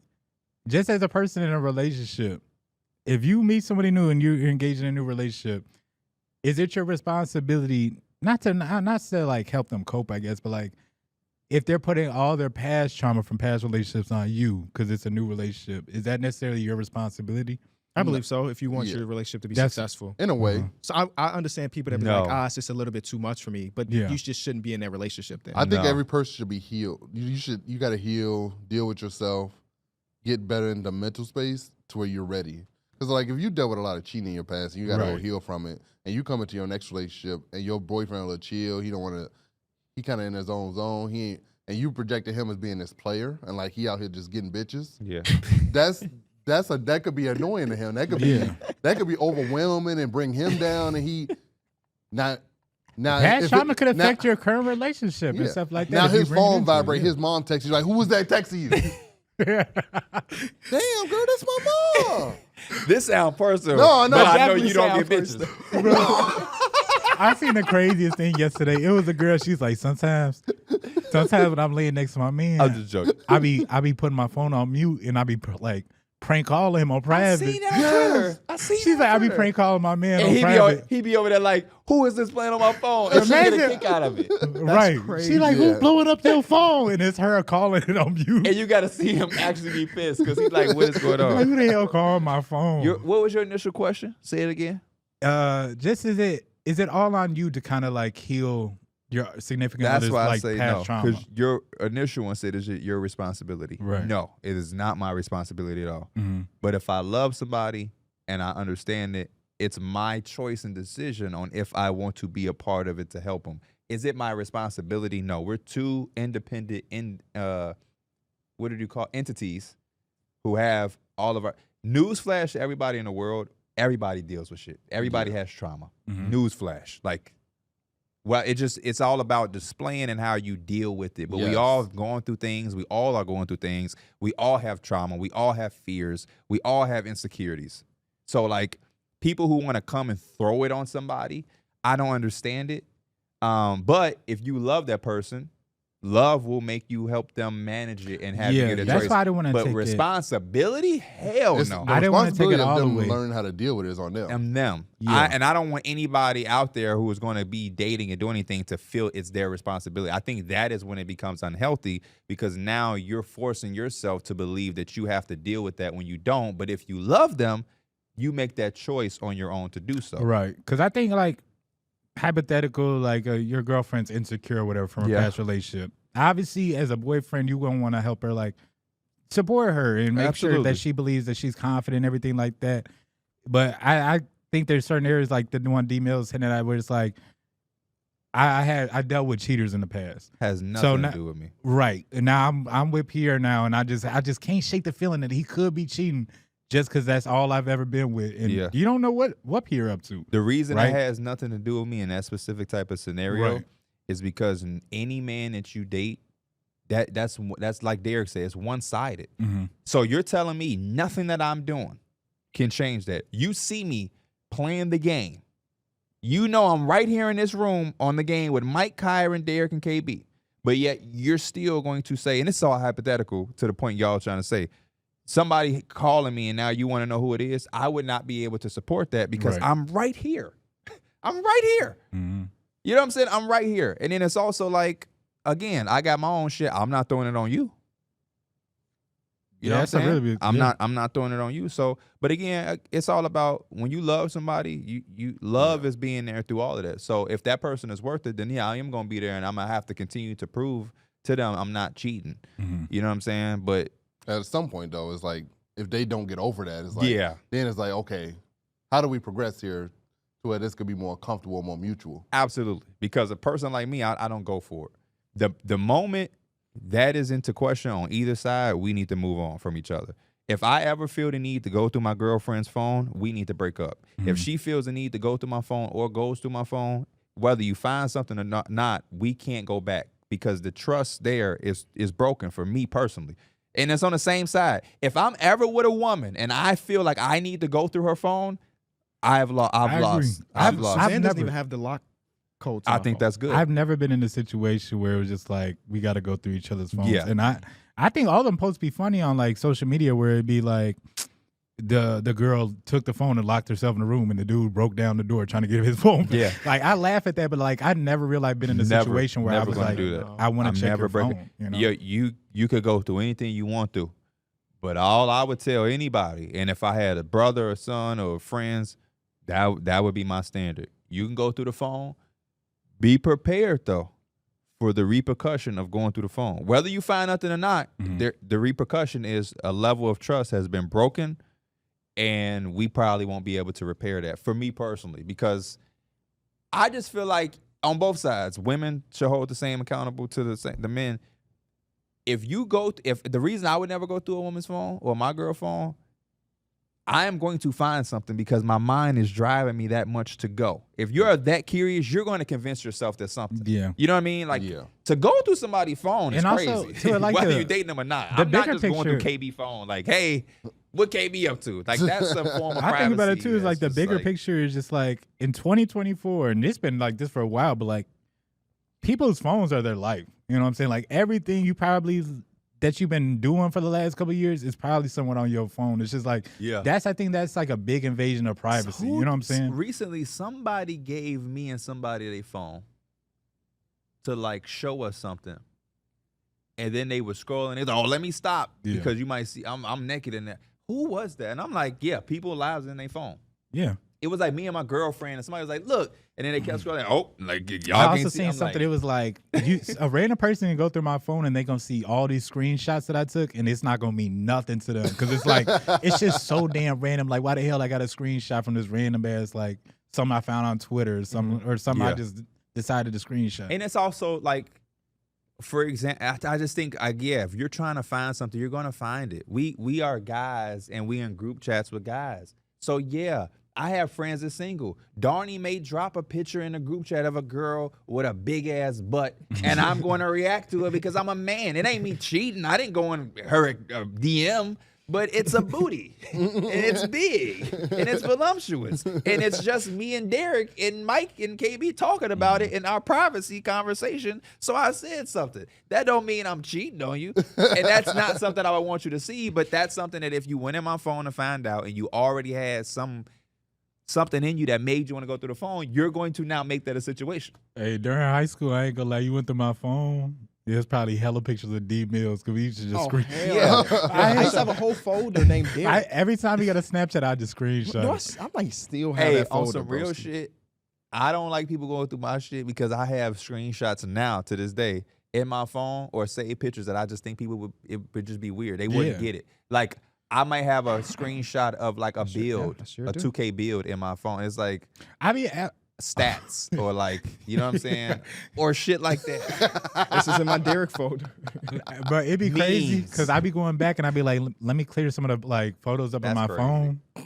And I'd be like, man, I'm not gonna need this picture, but I'm gonna keep it. I'm gonna keep it just in case. Because I got a lot of when just in case. When you got it, it's the perfect You never time. need it, but once you delete it, you need it. Yeah. My thing say that I have 3,640 pictures. How do you see that? I think if you just go to go to your pictures. I have 3,140. That's just my. And a lot of it is like, I have look, 5,600. this is a build. This is the stats to a build. I don't want people to just go through my phone and see shit like they gonna be like, this weird ass guy. Then look what I got in my screenshot. Is that a Some random 2K meme? Some jump shot. This is a picture of Gumbo, Young Nudie album, but they did it in MF Doom food thing. And it was dope, so I saved it. Somebody would see that and be like, what the hell is this in your phone? Like, Let's see. Random stroll. Stop. I definitely got that. It's the starters of the Chicago Bulls this day. April 12th. Kobe White, Bateem, Dalen Terry, Torrey Craig, and Javonte Green. For whatever reason, this lineup was so shit that I screenshotted it for future reference. And there we go. I have, and especially now having a kid, there's so many pictures of just like my daughter. I'm saying, 100%. There's just so many. I just scroll through so many pictures maybe of my 1,000 dog. of my pictures is just my daughter. Yeah, I have so many pictures of my cat.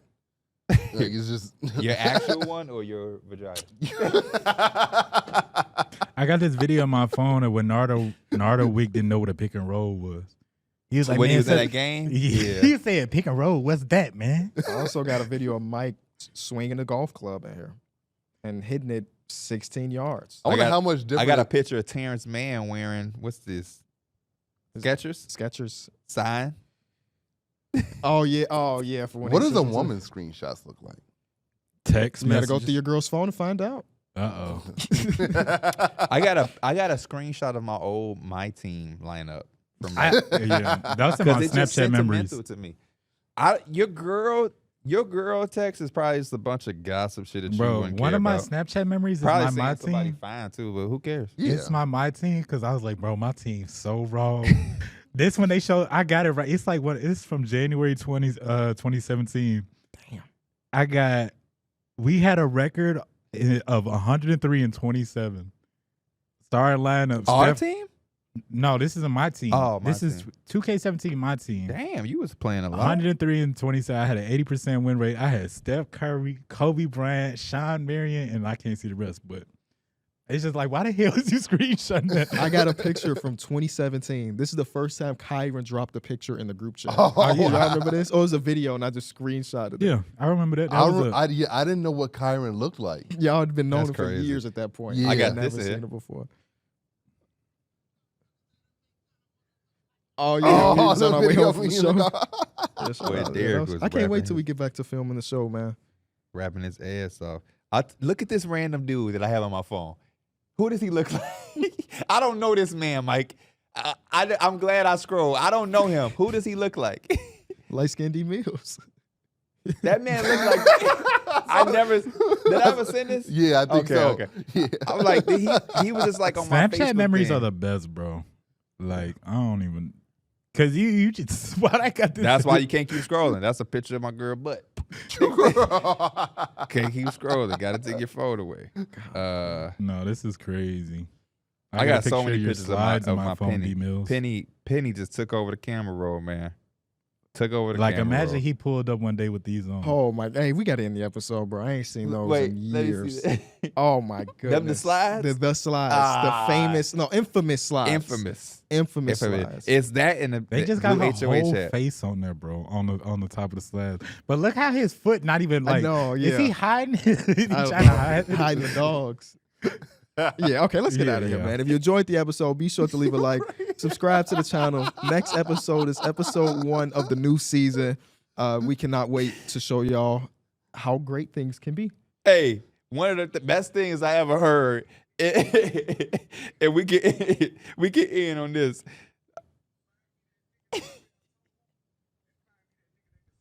I get us out of here.